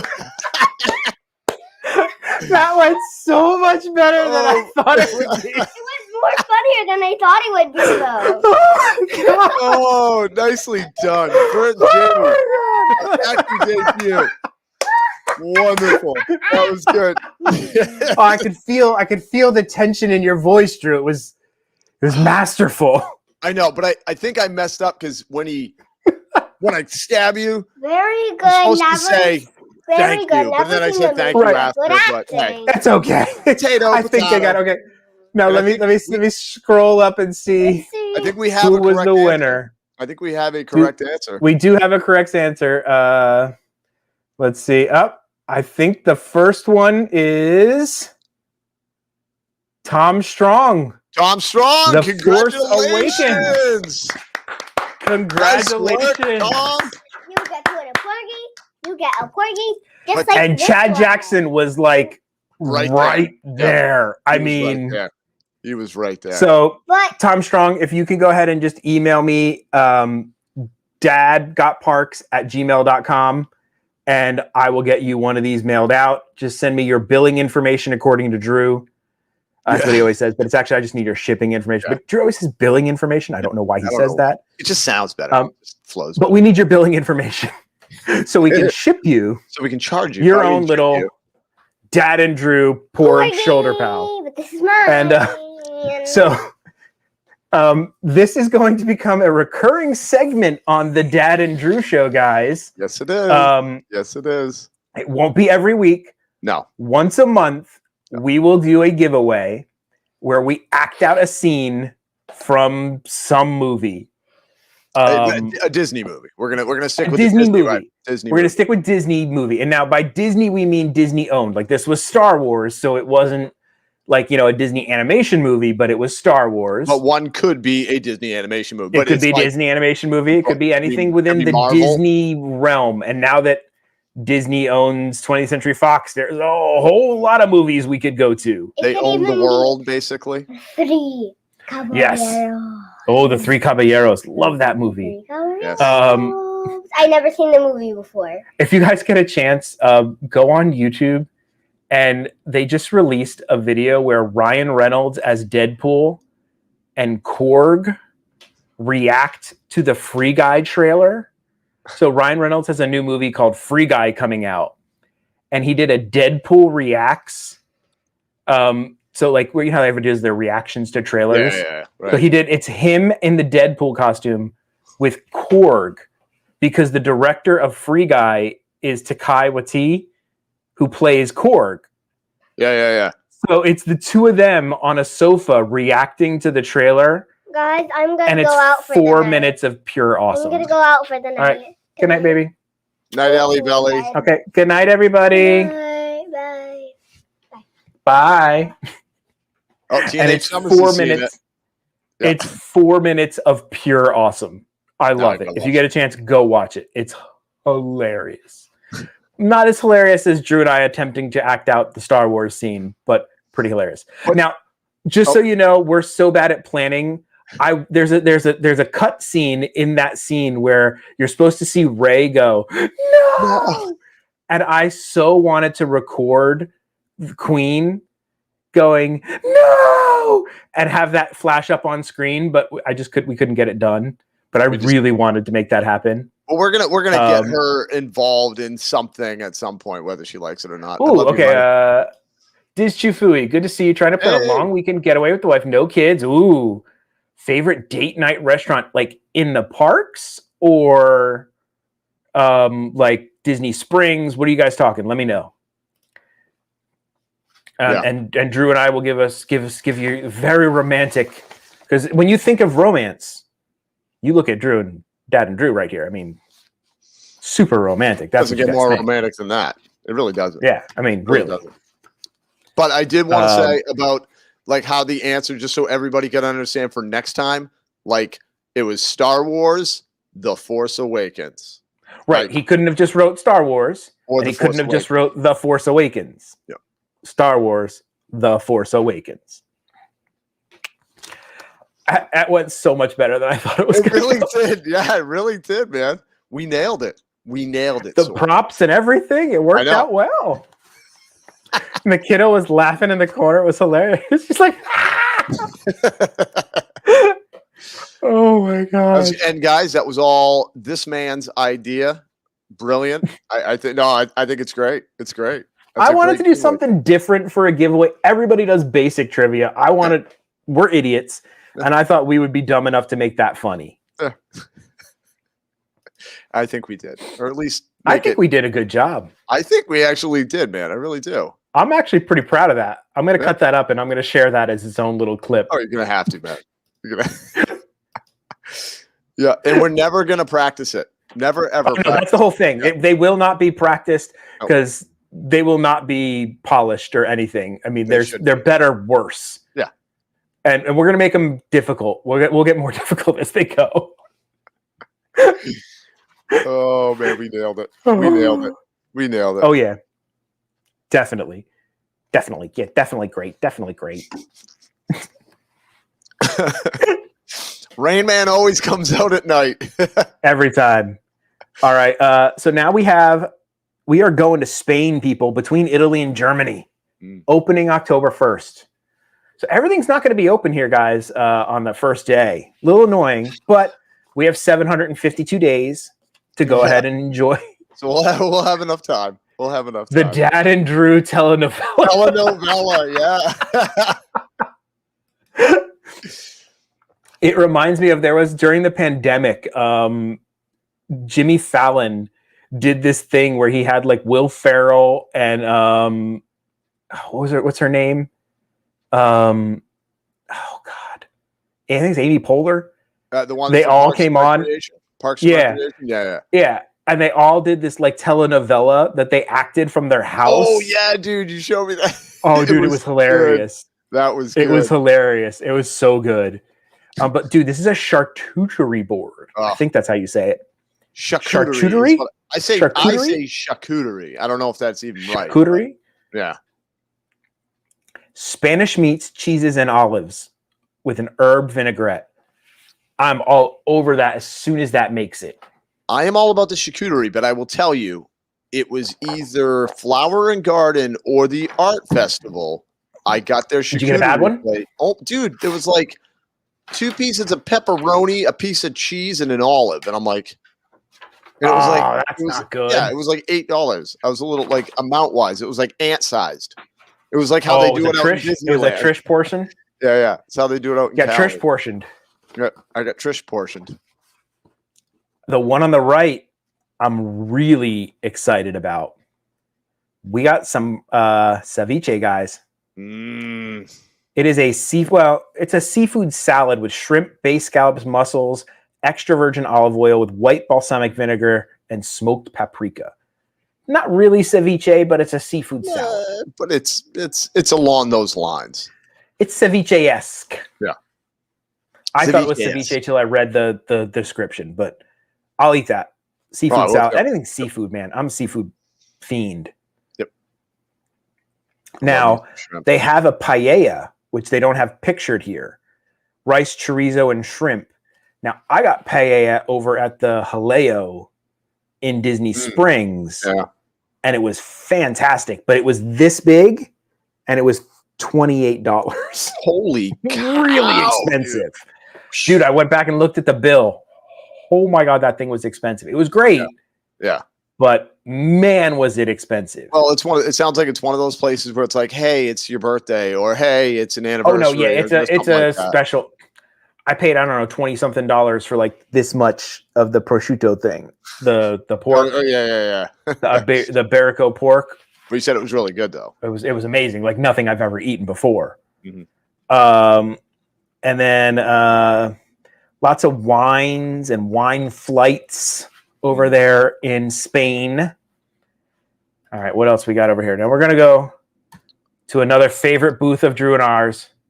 Now, Jamie, I just remembered, before we go into this one, we should remind people what's happening tomorrow. Oh, you're right. How did we forget? We got so excited about the acting thing. We did. We did. Now, we keep complaining about this. Oh, that's going to stink. Why isn't that not open to October 1st? That's not going to be up tomorrow. That's the festival starts tomorrow, guys. Starts tomorrow. This is when Food and Wine starts tomorrow. Drew, are you going to be there tomorrow?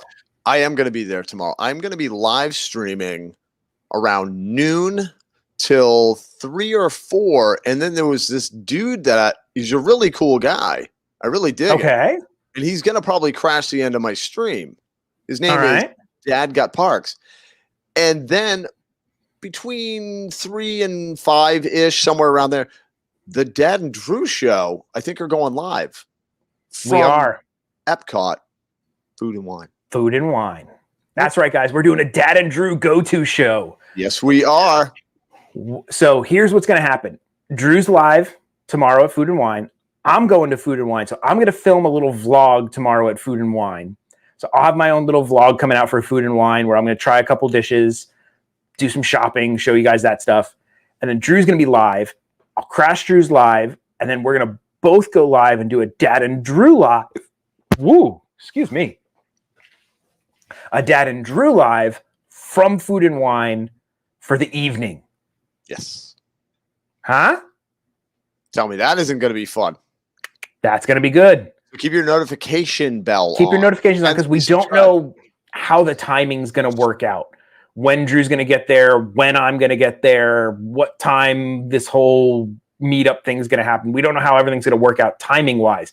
Right. All we know is Drew's going to be live. I'm going to sneak in on the end of his live, and then we're going to both go live for the Dad and Drew show on this channel for a little while. Yep. And eat some crazy good foods. Yeah, and just do our thing and have fun.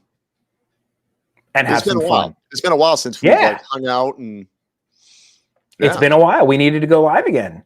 Yeah, we do. We did, and I'm going to be very clear this time when I ask somebody about, can I sit at this table? I'm not going to ask them to, can I take your table?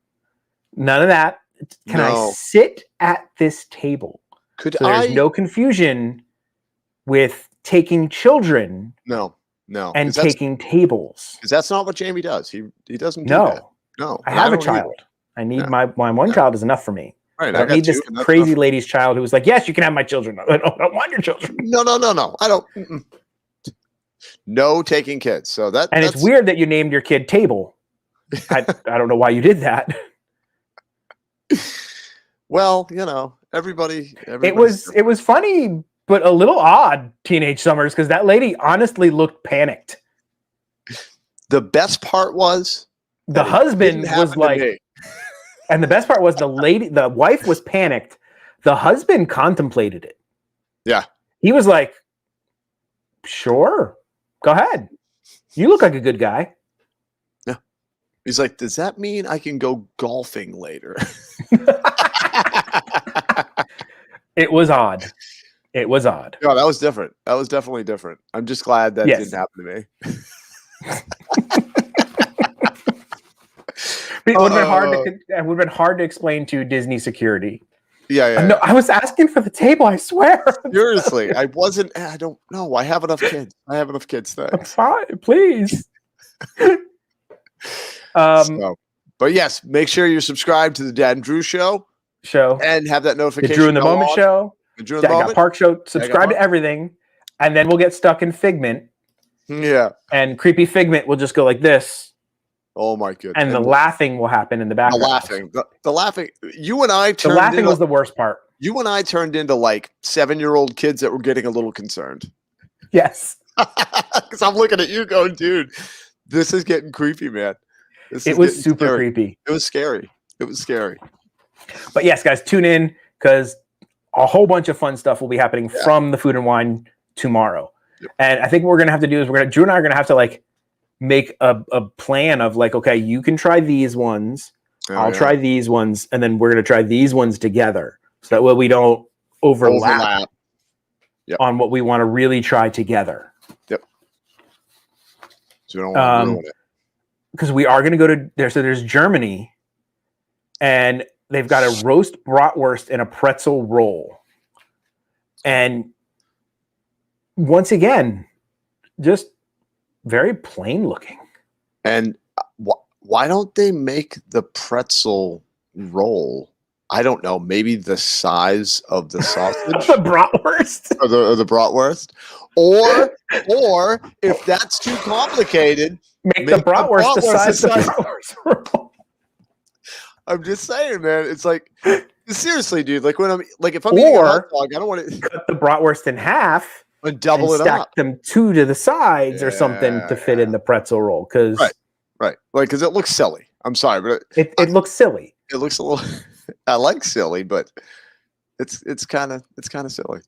It's kind of silly. It looks silly, but I'll end up eating it. I'm sure. Yes.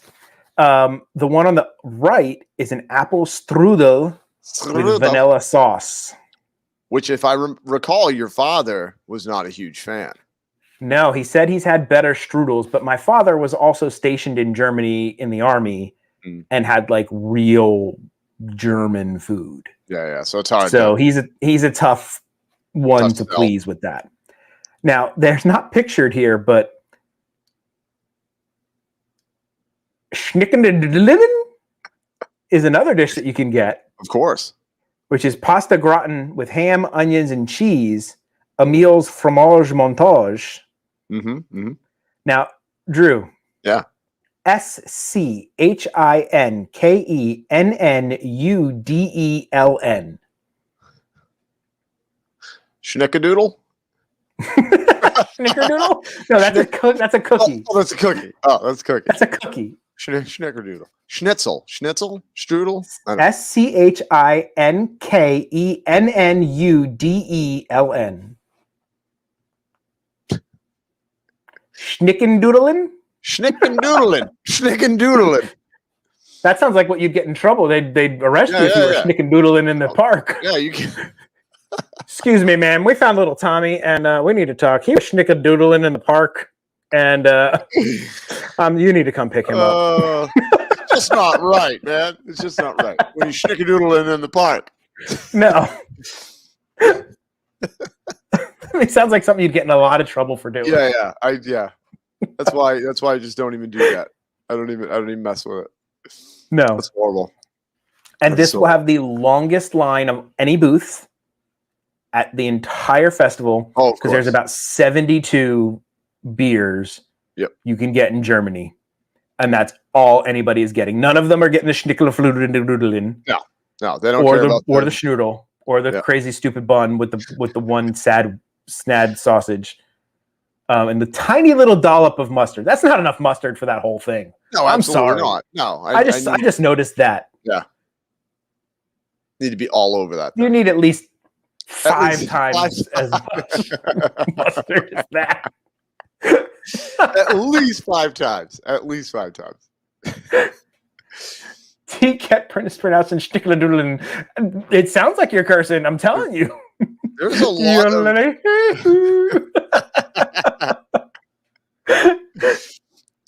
Oh boy. Gotta love the German language, man. And then, another one opening in October. Germany's open, but the Alps are not open until October 1st. But it's near Germany, and you can get warm raclette Swiss cheese with Alpine ham, baby potatoes, Cornichonenunch? I can't read. Why can't I say words? Cornichons. How would you say that? Chonchins? And a baguette. Which I got that. I believe that was what I got last year. And it was delicious. And I'm guessing that's that one on the left there. Yeah. Now, I think they do this. I want to go to one of the restaurants. I think there's a restaurant. It's an Italian or maybe it's German where they take like a giant wheel of cheese and they like heat up the wheel of cheese and then they scrape the thing out. Have you seen that? I've seen that. I don't know where. Yeah, I don't know where you would be able to do that, but it looks awesome. Is that a hand covered in cheese? What? I don't know what Johnny Neverland's looking at. Oh no, I think like where the spatula is, it looks like somebody's hand, maybe. Oh, maybe. Like their hand, they're just dripping cheese onto the. Maybe. Hello, Anthony the Molar Man. Congratulations. You were just on America's Got Talent. The stranger sent me that. I was like, holy cow, that's awesome. Yeah. I actually watched it. I watched it live and then watched it again, but that's awesome, so man. Awesome. That's freaking awesome. Darn editing, because I know there was more that happened behind. There's always more to it. Yeah. And then they also have a blueberry and almond frangipani tart. Wow, frangipani. A frangipani. and once again, looks a little dry. Yeah, and that one right there definitely looks dry, and that's probably why they put that big dollop on there to moisten it up. And I gotta say, I'm not a fan of the slivered nut that they have on there. Oh, the slivered almonds. Yeah, when they sliver them like that, I don't know. I'm candied or I don't know. I'm not. That one's not doing it for me. Yeah, it doesn't look. Yeah, it's not screaming. I need to eat it. No, neither one of these, honestly. Yeah. No, the cheese. This one looks like they're just. Good. The cheese sounds good, but it just. There's like a big nut in the middle of the plate. It looks like it just seems like a weird photo. No, it looks like a nut, but it's a potato. It's like those little. It is, but it looks like just like a big giant nut with tiny pickles all around it. You know, like, and I'm just going to say melted cheese. there's too many pickles around there. Like, you know what I mean? It looks like the whole dish is pickles with cheese on it. It is a little weird. I get it. That's not a great photo. I'll give you that. It's not a great photo. Now, these are great photos. These are both beautiful of these make me want to eat both of these dishes right now through the computer screen. Yeah, just don't do that. Nobody likes slivered almond. I think you're right, spokesman. I think you're right. What's up, spokesman? Yeah. I think you're completely right. Nobody likes slivered almonds. Candied almonds, like you were saying. Candied almonds, yes. Yeah. Slivered almonds, no. Not so much. Not so much. So we've got this is going to be, let's see, we did Spain. This is the Alps. Kenya, opening October 1st. Everything is October 1st, dude. Why are we even going tomorrow? Why are we going tomorrow? And Drew, this one we have to get when we go back, October 1st. Dude, we're going to be there October 1st. Oh, yeah, that's right. I didn't even realize that. Drew and I are going to both be there October. Hey, we got 12 hours to kill on October 1st because we're going for Ratatouille in the morning. And we're staying for Harmonious at the evening. We are going to stuff ourselves on these new foods. We're going to fall asleep before Harmonious starts. Oh, my God. I'm going to stuff myself on this one. Kenyan coffee barbecue beef tenderloin with sweet potato and corn, mealie pap, and gonna get the kachakambare slaw. Gotta watch your mouth, man. This is the family jam. Cachambari. Okay. I mean, I'm pretty right on with that. Oh yeah, you're pretty right on with that. And then the other one is piri piri skewered shrimp with citrus scented couscous. Not flavored. Doesn't taste like citrus. It just smells like citrus. And I think I recall, I think I actually had that. I think I had that last year. Okay. And it was okay. Did you have the coffee tenderloin though? I don't believe I did. I don't believe because I need to eat that. Yeah. No, that one sounds really good. When I can eat coffee over drinking it, why not? Oh yeah. Why not eat some coffee? Yes. And I heard cold brew is actually really easy to make, by the way. I actually want to make it myself now. Yeah, I guess you just grind the beans like kind of coarse. Okay. Stick it in water and put it in your refrigerator for 48 hours. And basically that's how you make cold brew. Oh, okay. Really? Yeah, that's it. Like it doesn't have to brew or anything. No, at least from what I was looking up. I'm like, I guess I have to make myself some cold brew. Yeah. As long as you got time. Yeah. Ooh, is that naan? You are right. None of your business. None of your business. It's none of your business because I'm going to be eating all of it. Every bit of it. Oh, it's delicious. With Johnny Neverland cold brews every night. I don't know if he's making a joke or if he really makes cold brewed coffee. Because maybe he does. He does. Let me know. Yeah. Let me know how well it works. Man.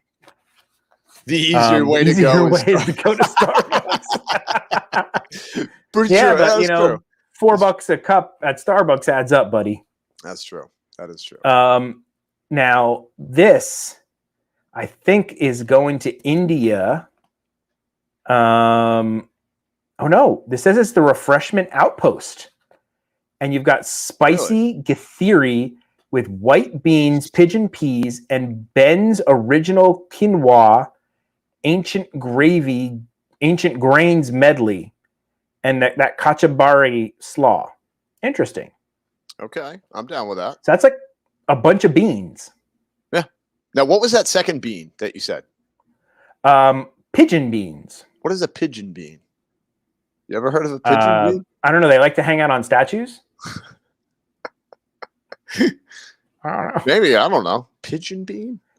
But this is a plant-based dish. This is a vegan dish. So, if you're not a meat eater, you can eat this. So that sounds pretty decent. Not too bad. And then, okay, so the next picture has got to be the India, because that looks like warm Indian bread with pickled garlic, mango salsa, and coriander pesto dip. Yeah, that's what that looks like. Dude, I'm all about that. Oh, naan bread. It is one of my favorites. So I have made it before, and it's a pain in the butt to make. It is, but but it's so good. Dude, fresh. When you make it in your house, man, oh my word. So good. So good. I love Indian food, so. Yeah. The curries. Something about the curries. And there's something about that mint sauce. The mint sauce, man. Blows my mind. The other foods they have there is a korma chicken with basmati rice, crispy chickpeas, and a spiced yogurt sauce. Oh, that sounds really good. And then they've got Madras red curry with roasted cauliflower, baby carrots, chickpeas, and Ben's original basmati rice. Now, okay, when they say Ben's, are they talking about? Is that Uncle Ben's? That's what I was thinking. You said it earlier, and I'm like, is that like the box of Uncle Ben's? Like, did Uncle Ben's rename itself to Ben because of rebranding? Because Uncle Ben's used to be like a Southern black guy on the thing, right? And I know it was, Aunt Jemima is not Aunt Jemima anymore, and like a lot of those have rebranded themselves. So is Uncle Ben's not Uncle Ben's anymore? It's just Ben's. Maybe just like Boba Fett's ship is Boba Fett's. Okay, according to the dictionary, Uncle Ben's is no longer Uncle. Like Boba Fett's ship is no longer Slave One. He's no longer an uncle. What happened? No, I guess not. He lost his title. Uncle. He lost the title, uncle. He lost his title, man. That stinks. Wow. That kind of stinks for poor Uncle Ben. Yeah, I know. Now they have a drink called a mango lassi. Oh my gosh, dude. And it is non-alcoholic. Have you ever had what one? is it? Are you kidding? No, what's a mango lassi? Oh man, you can make them at home, dude.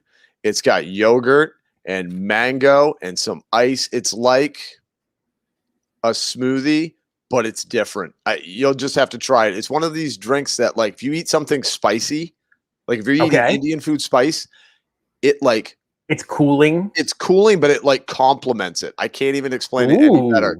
I make them not all the time, but I've made them. The kids love them. You just freeze mangoes in the freezer. Okay. Take them out with some ice, some yogurt and milk, I think. And I think there's a couple of ingredients. Not that complicated. Blend that up, and there's a certain consistency that you get. Oh, my word, dude. Delicious. Delicious. Mm-hmm. Yep. Because my wife buys this mango concentrate, and they make they call them mango smoothies, but they're more like a mango icy. Okay. So that you just take the fresh mango, the mango concentrate, and ice and water, and then you blend it to like a consistency of like a little smoothie icy thing, and they drink that in the Philippines and they love it. It might be along the same lines. I'm not sure. I know, like Queen said, it's Greek, but without the yogurt. Greek yogurt. But that sounds great. Oh, dude, that sounds great. It's amazing. Absolutely, I'm all down with trying that. That sounds fantastic. Mango drinks and Drews. Drew. Do you know what those look like in the top left? Are those pork rinds? Yeah, but they look exactly like the ones you just tried. Yeah, they have the exact same look to the ones that you tried. That I can't wait. The face you made. Oh my dude, the face you made. I will tell everybody, if I'm trying a food or a drink, I am 100% of the time being completely honest. I will tell you exactly how I feel. Like, that was one of those things where I was like, oh my gosh, I need this taste out of my mouth. It was one of the worst things I've ever eaten in my life, dude. It looked horrible. I love pork rinds. I was so sad. No, I do too. Because I was so excited for you to try them. I was we went over them in the show. I was like, this is awesome. And I was excited when we were talking about it. I'm like, yeah, pork rinds. I love pork rinds. Oh my God, Johnny Neverland. You're so right. Yep. Hidden Mickey meatballs. But I think those are dates or really overcooked potatoes, maybe. Oh, yeah. Maybe chocolate. I don't know. All right. So that dish is in, this is now the Swanky Saucy Swine. Yeah, I love the name. I love it. I love it. Near Disney Traders. And that top dish is crispy barbecue pork rinds with pimento cheese. Okay. See, I can do barbecue if it's like a barbecue flavor. That I think they can get away with that. Not when you're adding cinnamon and other weird things and coating them to the point where those look really like, coated though, Drew. dude, it was they like look super inch. coated. It was like an inch of like spice on it, dude. It's so bad. It looked like you were taking the cinnamon challenge. Dude, that's what it felt looked like. Dude, that's what it looked like. After I had half of the pork rind, my tongue was numb, It's and bad. it was so straight bad. up from the cinnamon. Ugh. So please, guys, don't waste your money for those pork rinds. Yes. The one on the right is a roasted porchetta with pork fat roasted rosemary potatoes and lemon parsley salsa verde. Ooh, wow. that sounds good. That does sound good. As long as that pork is not dry. Yep, because it's easy to get that dry. And because it's going to be sitting under a heat lamp.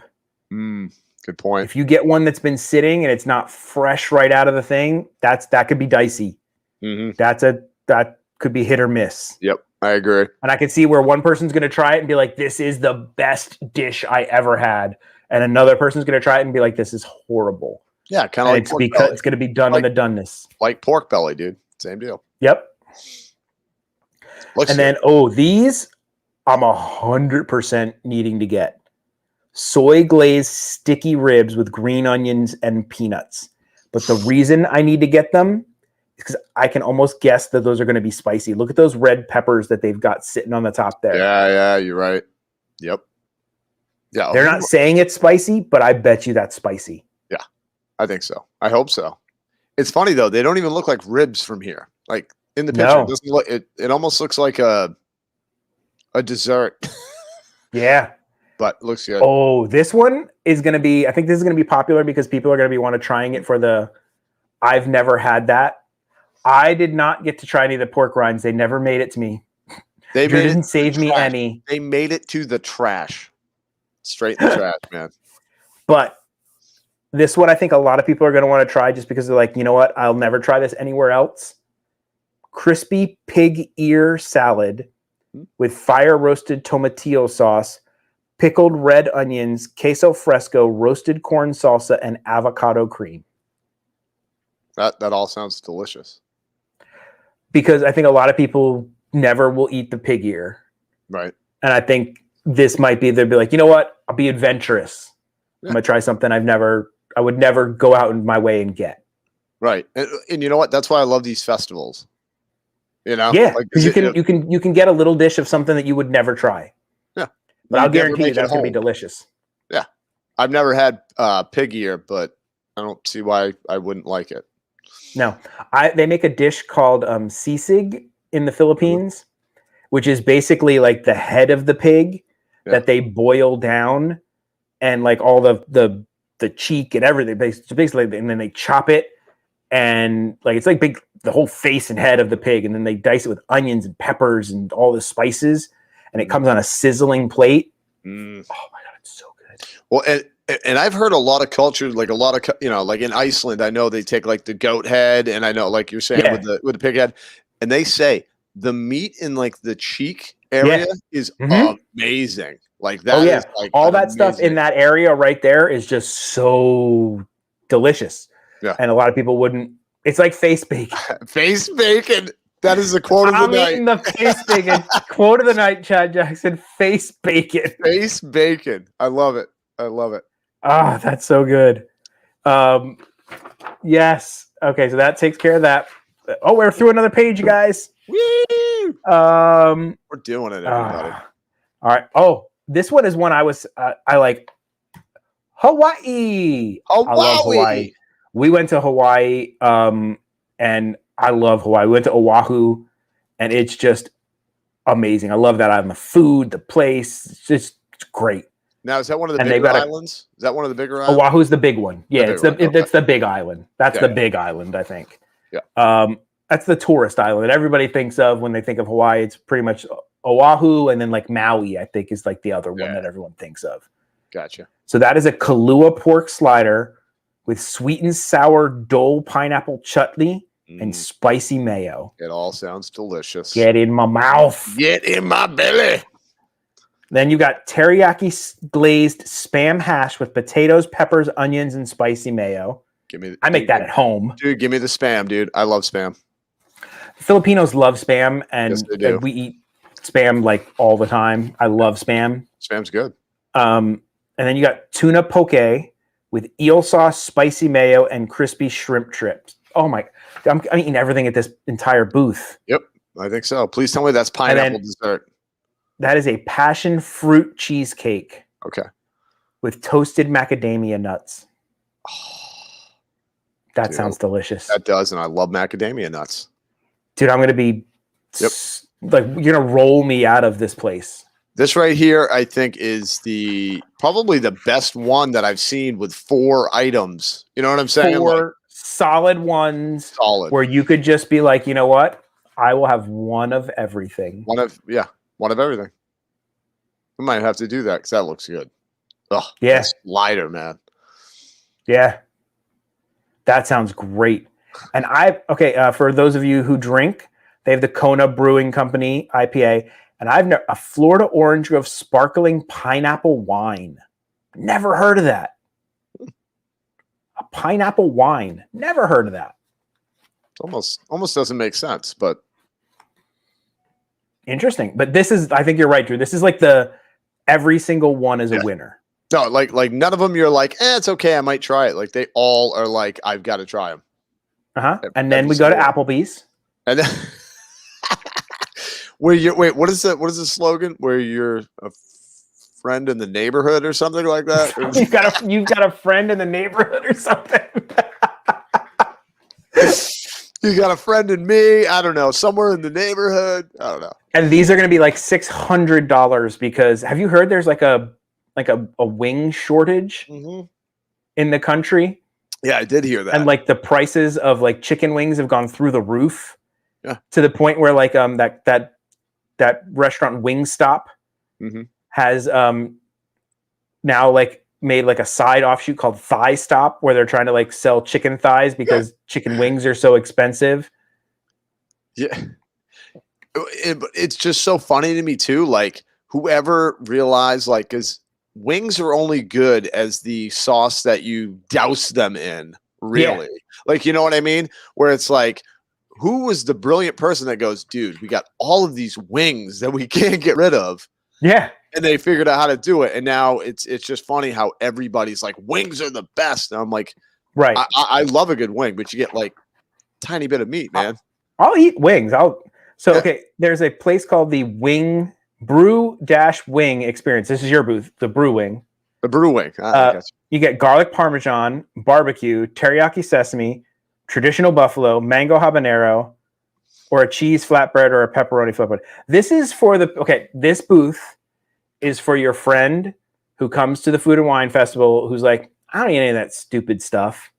You're like, you know what? Go over there. Yep. Sit down, have some wings. Fill up on and I'm wings. going to go eat the pig ear. Yep. And just go eat some wings. Who goes to the Epcot Food and Wine Festival and orders this? Yeah. Look how plain it is, dude. I love how they were like, well, we need to add a little accent to the picture. Put some celery in the back. Put 2 stalks of celery. 2 stalks of celery. That'll really set that picture off. Not 3. No. 2. That's pushing it, dude. Just 2. This was Bob. Yep. This is a Bob. Yep. This is for Bob. And can I tell you what Chad Jackson says it's his dad. Yeah. He's going to drop his dad off here and he's going to drink beer and eat wings while everybody else enjoys the festival. But can I tell you, like, and maybe I'm just too like picky about like, I don't know, things have to be a little perfect for me. What drives me nuts is down in the right hand part of the plate. There's like a little sauce there that I'm like, why didn't they wipe that? Or there's this thing in Photoshop called the clone tool, and you just blip blip, and it goes away. Well, there you go. Yeah. After you do the photo, you just fix it. Like why? You know what I'm saying? Like that. Sorry, I'm picking apart. These look like great wings. They do. I love wings. I'm not going to Food and Wine to eat wings. I'm sorry. Absolutely not. Absolutely not. Stranger, you are going to have a fantastic time. Yes, enjoy. So good. You are going to enjoy. Like I'm going to enjoy this. Oh my Lanta, as they say in Fuller House. Yeah. Wow. Dude, this is called the donut box. Yeah. It's kind of like in hockey when you get sent to the penalty box, Yeah, but but better. you get sent to the donut box and it's good. Dude, I'd always be sent to the donut box. Oh yeah, I would love to get sent to the donut box as a kid. Okay. So yeah, you need to tell me what they're calling all these or whatever. okay, the top one is the candy jar donut. Yep. Made with M&M's, Snickers, and Twix. Oh, I love it, Twix. Left or right Twix? I go left. Okay, I'm a left guy too. Yep. And then, okay, never heard of this, guys. There is a sriracha glazed donut. Never heard of that. I don't know if it's pictured here or not, but it doesn't look like it is, but dude, doesn't look like it. Sounds amazing. I have to try that. Yep. 100% have to try that. I think we'll have to do that together. That's one of the items one we're gonna have to eat together on the live stream together. That we have to save for the live stream together. Agreed. There's the chef's donut of the day. You can get the donut box pack of 4 daily donuts. Or, okay, this is the crispy chicken on a sriracha glazed donut. That's what that is on the right. Oh my God. So it's basically the burger. It's the donut burger, but with chicken. See, that I think chicken with a donut makes more sense to me. Kind of like chicken and waffle kind of vibe. Maybe we're gonna have to try the chicken donut burger thing. Yep, I think so. And the candy bar one. It looks so good. Oh my God. But then I'm looking up at the other one, dude. Is that an apple pie? That looks like an apple pie donut, dude. And I love apple pie, dude. Oh my goodness. Wow. And then they have a strawberry smoothie, non-alcoholic, a Left Hand Brewing bittersweet imperial coffee mix stout, a black and white coffee cocktail. Interesting. Doesn't say alcoholic or non-alcoholic. I'll have to look into that one then. A black and white coffee. What was it? A black and white cocktail. Cocktail. All right. This is the Flavors of Fire, hosted by the NFL. It looks very football-y. So random. Yeah. Why is the NFL hosting a booth? I don't know. So you get corned beef corner route. Oh, I get it's a corner route. Oh, that's funny. Smoked corned beef with crispy potatoes, cheese curds, pickled onions, and beer cheese fondue. It looks burnt. Yeah. I don't know. Well, I just can't define anything, to be honest with you, dude. Yeah. Like it There's just too looks much. like a bunch of put on. Yeah. And like the bun looks burnt. Yeah. With the black of the meat and then there's bright white of the slaw. Right. It's just not working. Well, that's the NFL for you. These are like so bad puns. Like I should like them because they're puns. The chimichurri up offense. No. Charred chimichurri steak on a smoked corn cake with pickled vegetable slaw and cilantro aioli. Oh, maybe that's what we're looking at. I think that's what we're looking at on the left there. Now say it again. Like, you know, just what's charred chimichurri steak on a smoked corn cake with pickled vegetable slaw and a cilantro aioli. That's what that is. That's what that is. Okay. But yeah. But you know what though, with the pun, they're pushing it, man. They're pushing it. Like the chimichurri up offense. They're forcing it. They're forcing it. Oh, you think they're forcing that one? Oh, good. The s'mores whoopie pie on smoked chocolate cake. But it does look pretty darn good. Graham cracker, marshmallow, chocolate ganache, and candied bacon. Oh, man. Oh, they got me, man. I'll give them a pass on that one. Get it? A pass. Oh, look at you. I hope I don't. I had to get it. You know what? When I try to eat it, Jamie, I hope I don't fumble it. Oh, yeah, it'd be terrible. You know, I'd have to call a foul in the play. You really would. You really would. And it might have to go into overtime. I don't know. It would. I mean, it'd be terrible. It's so bad. You wouldn't punt that one in the trash. Put 'em ja. I love it. All right. Moving on. Getting hungry. This is the Lobster Landing. Opening October 1st. Mm-hmm. October 1st. And you've got a New England lobster tail with lobster bisque sauce. I don't see that pictured because that can't be there. I don't see a tail. A lobster chowder with bacon, corn, potatoes, and oyster crackers. I love an oyster cracker, man. Dude, you know how you were talking about housing the cheese bread? I could house a bag of oyster crackers. I love oyster crackers. So oyster crackers are good.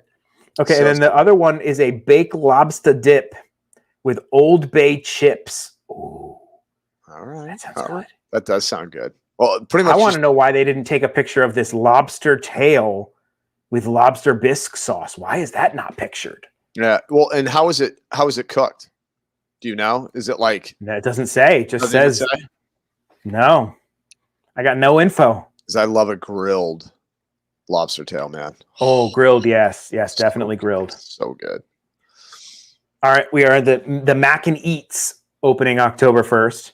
You can get it traditional with herbed panko, truffled with herbed panko, or cowboy macaroni and cheese with smoked pork belly, brisket burnt ends, pickled peppers, and onion straws. My gosh, dude. Or you can go with house-made Italian sausage and peppers, but it's plant-based. Why would you do that to me? What? I know you put sausage in the name. Yeah, it's not sausage. It's fake but sausage. I'm going for the pork belly, burnt ends, pickled onions one. Yep. I'm sorry. I'm going to do that one and truffles.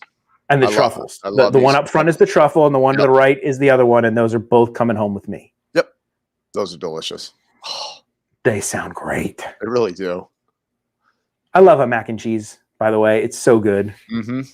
Oh, I also love pickled red onions. Oh, and they're too. Sitting on top of that. That looks like a green chile mole or something on there. Yep. Mole. We are in Mexico, buddy. Oh, I love Mexican food. Oh, Mexico is great. And we got, okay. Why are there so many names I can't say?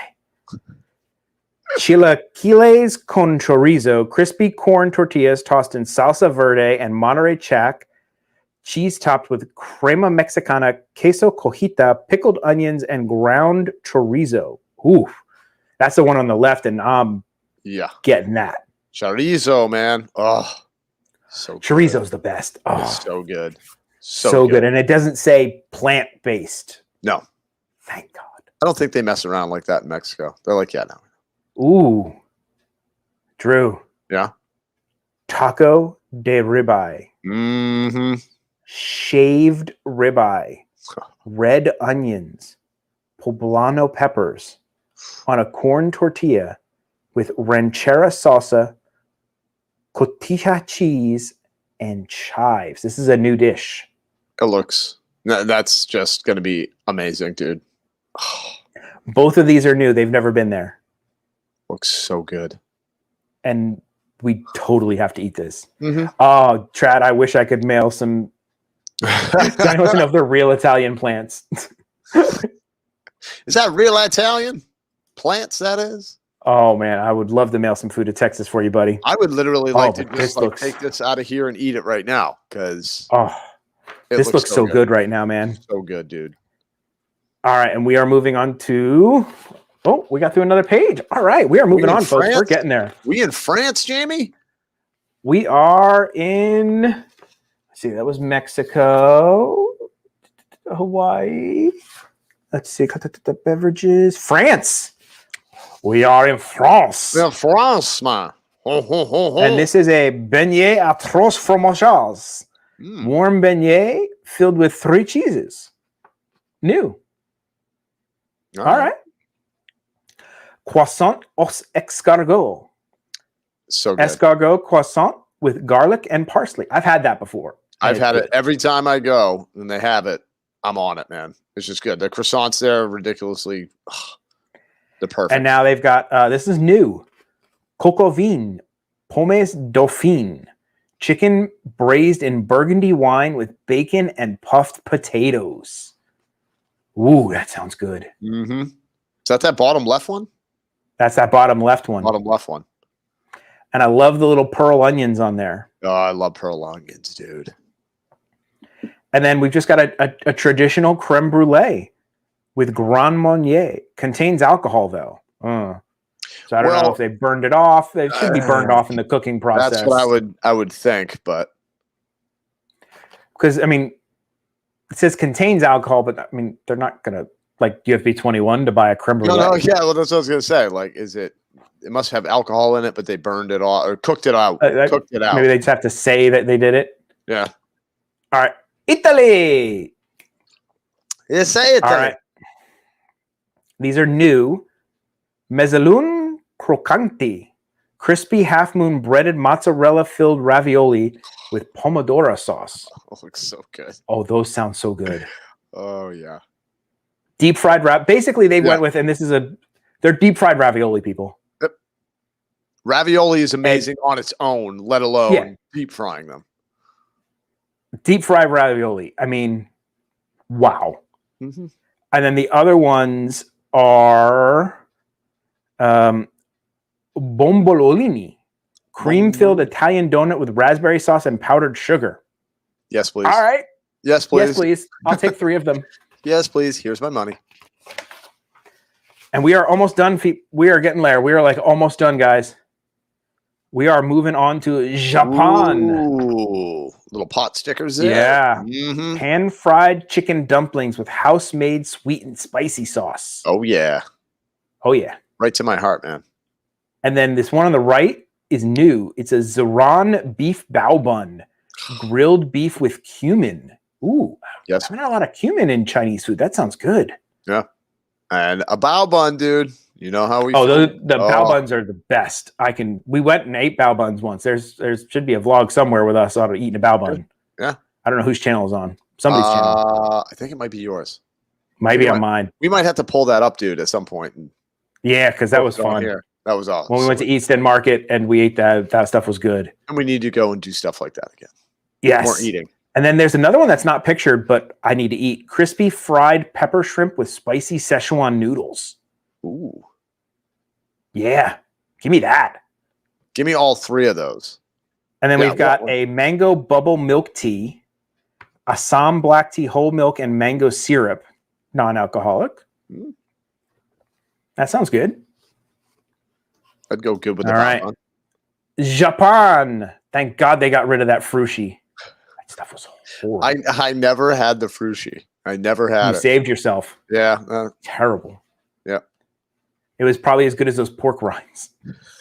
I don't know if anything could be as good as those. Hey, look, they left a whole sandwich. I guess this sandwich isn't as good as the other one because the guy didn't eat it. I looked right at the end. I was like, is that okay? No, that's just some of the stuff coming out. I was like, I didn't know if they took a bite out of that. Okay, so this is a teriyaki chicken bun, a steamed bun filled with chicken, vegetables, and teriyaki sauce. All right. Yeah. Yeah. Oh, no, wait, that's not it. This is a tempura shrimp sando. Ooh. Crunchy shrimp served in a yuzu crab, green onions, and eel sauce served on a bun. Oh, ooh. Dude, that sounds fun. Oh, that sounds getting my mouth fun. Mm-hmm. And then the other one is spicy hako sushi. Spicy tuna and salmon served in a box style with red tempura crunch and volcano sauce. Yes. Dude. Yes. That was beautiful. Oh, dude. yes. But that was beautiful. Look at that picture, though. Those the presentation on that. Gorgeous. You got to say the Japanese presentation-wise. Dude, they're very, very, very fine-tuned. Teenage Summers, that's why there's 952 days to the thing. Yeah. So that way we can try everything. We can get there to try it all. Or at least try all the ones that we want to. Yeah. Oh, man. Okay, now this one, I mean, the donuts looked good. I love me a donut. And that donut chicken sandwich is technically not a dessert, so we could save room for dessert for that. Yes. S'more, baby. Dude, I love a funnel cake. I really love a funnel cake. I do too. Now this is mini, so you will be disappointed. They specifically shot this up close. I can guarantee you this is like the funnel cake that they sold at the last festival, which is maybe this big. Yeah. Like tiny. So this will be like one each. This is not a split and funnel cake kind of thing. It'll be like 2 each, actually. Mini candied bacon s'mores funnel cake with vanilla ice cream. Mic drop. Boom. Yep. What else do you need? Yeah. Dude. Other than the word mini, Mm. I love everything about it. Yep. But you know what, though? Maybe it's going to be so sweet and so perfect of an amount, you're going to go, you know what? I didn't need any more than that.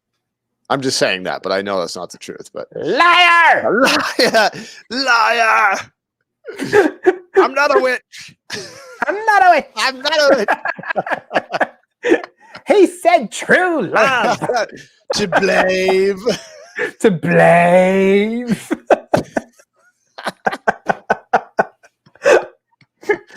Liar. The chocolate coating makes it go down smoother. It goes down smoothly. Yeah, yeah. Is it going to work? Not a shot. Not a shot. You know what Johnny Neverland said? Is it donut size? And maybe it is. Maybe it's It probably might be. probably It donut could be size. about the size of a donut. Yeah. But oh my god, that I'm so all over that candied bacon. Well, when you do and candy chocolate. bacon, just candy bacon in general is just amazing. Hi, Alan Buck. Thank you for stopping by. Welcome in, Alan. Oh my god, dude, that looks so fantastic. And to end it off, Joffrey's. Joffrey's. Oh, that coffee looks. So Joffrey's have some beverages. You've got the American Adventure, a cinnamon chai, refreshing iced chai topped with whipped cream and cinnamon. Okay. And then you've got a double trouble chai, tantalizing iced chai with a single shot of espresso. I've never had chai and espresso together. That could be like an explosion, man. With whipped cream and cinnamon. Okay. Now, these are in different places. The ones at the American Adventure, the other one's near Disney Traders. The Tropical Breeze, you have to get over at Canada. And this sounds exactly like the one that we've been drinking. Oh, the tart and tangy. The tart and tangy, but with a little twist. This is called the Tropical Tea Breeze, iced tea and frozen lemonade with a splash of coconut syrup. Oh. So that coconut syrup's the different part. That might be good. That'll be different. That might be refreshing on a hot day. A hot day. And then, okay, now this one, I'm very interested. Near Mission Space, the Coca Cold Brew. Kona mocha topped with whipped cream and drizzled with chocolate. I'm guessing it's a cold brew coffee because they're calling it cold brew. I'm all about that. I don't think Joffrey sells like alcohol beverages, right? No, these all said non-alcoholic. They specifically wrote non-alcoholic. And it looks like they do sell. Yeah, they do sell. Yeah, they'll spike it for you if you want. Gotcha. Is that a pirouette? Is that what those are called? The pirouette straw thing? I guess so, yeah. The pirouette. So that is the Food and Wine 2021 festival, guys. Those are all the booths, all the foods, all the drinks. Well, most all the drinks. We didn't go over all the beers and the wines and stuff like that because there's just too many of them, and it's just basically saying foofy names that, I mean... Yeah. I'll have the Michael Frangipans. The Frangipans, 1931. 1947. Champagne. The vine. Yes. So we made it. I'm surprised we made it. There is one more story we wanted to go over. It's really quick, and then we'll get out of here. I have no pictures to go with it, but Disney did announce that they are doing a holiday event for Christmas. It is not the Mickey's Christmas party, apparently. It is going to be called Disney Very Merriest After Hours.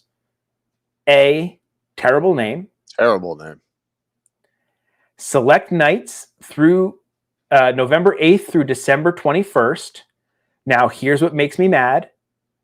It will have Minnie's wonderful Christmas time fireworks.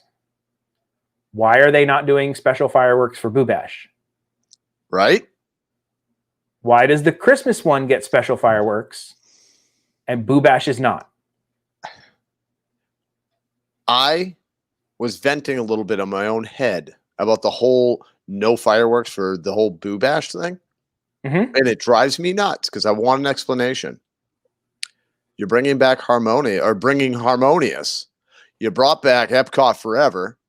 You brought back the, what's the show at Magic Kingdom? So Happily Ever After. Happily Ever After or whatever. So they have all these fireworks. And then they're telling us that they're going to have fireworks for Christmas. And then in the middle is Halloween. And they're like, no. Yeah, nothing for you. No, we're not going to. No soup for you. What? It's like, what? Yeah. I don't understand that. That's very upsetting. Disappointing. That's disappointing. So here's what you're going to get for this. It's 4 hours. You get Disney characters throughout the park, holiday music, decor with some treats included. And that's it. Christmas is my jam, guys. I love Christmas. I'm not doing it. That's not doing it. That's not enough. That's not enough. At any price. Okay. The park will be decorated for Christmas. See it anytime. So I can, even though I'll be blacked out for the week of Christmas or whatever it is, I can still go and see the park decorated for Christmas. Yep. I guarantee you they're going to put some sort of Christmas outfit on the characters or something, or maybe they'll be in their iridescent ones or whatever. Even if they're not wearing Christmas outfits, fine. The characters aren't in Christmas outfits. But it's going to be decorated Christmassy. Everything's going to be decorated for Christmas anyway. Christmas themed fireworks. Not enough to make me pay money. Honestly, the only reason we're doing Boo Bash is for trick-or-treating in the park. Which, Jamie, honestly, that really is the reason why you pay the money, because it's amazing. You get a boatload of candy and you get to trick or treat. It's something you could never do aside. Ever. So, like, the fact that you can trick or treat in the park is awesome. Mm-hmm. And that's why we're doing Boo. You can wear costumes. So that's something I can't do normally. Right. So that's a bonus. I can wear costumes and we can trick or treat in the park. So that's cool. And you can see some cavalcades coming with the characters dressed up or whatever. Yeah. So yeah, I'm sorry. They didn't get me for Christmas. Sorry. They would have to do a lot more than that to get me to pay money for 4 hours in the park. Yeah. Because they're like, well, because for some people they're like, yeah, but you know what? You can go on more rides and stuff. And it's like, yeah, but we can do that. Yeah, but I'm an annual pass holder. Yeah, right. Just do it whenever you want. I can just go on rides whenever I need to. Right. Yeah. Yep. I know.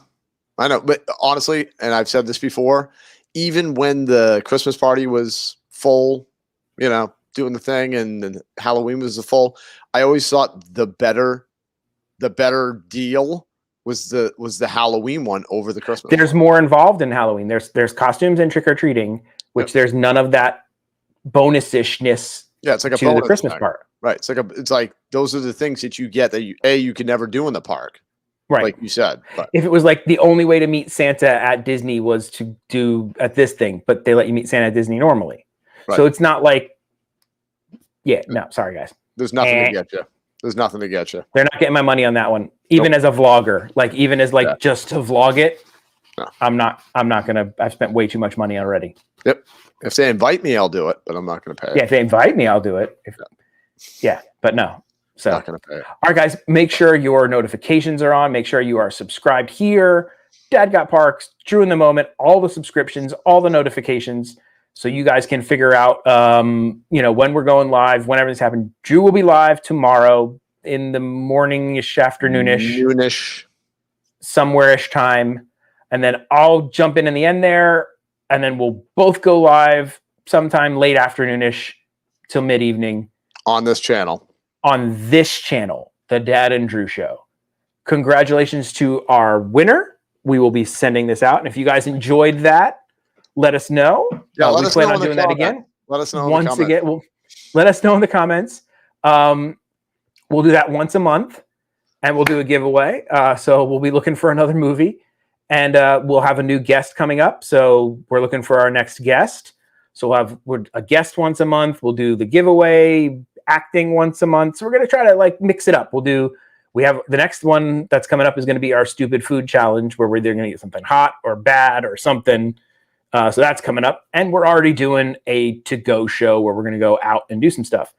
Trying to keep some fun stuff for you guys here. Yeah, trying to grow the channel. So if you guys know anybody that would like to come and hang out with us like we're doing here on a Wednesday night, let them know. Have them come subscribe to the channel. And yeah, just keep bringing people in. We want more people to hang out with. We're close to 500, guys. Yep. So close. And when we hit 1,000, we're giving away a Mickey loot box. Loot box. And if you just want to buy Mickey loot boxes, you can. MickeyLoot.com and use the code DadAndDrew and you get $10 off. They ship anywhere free worldwide, guys. It's amazing. Awesome. And they're good people. They are good people. Yep. Yes. All right, guys. Drew.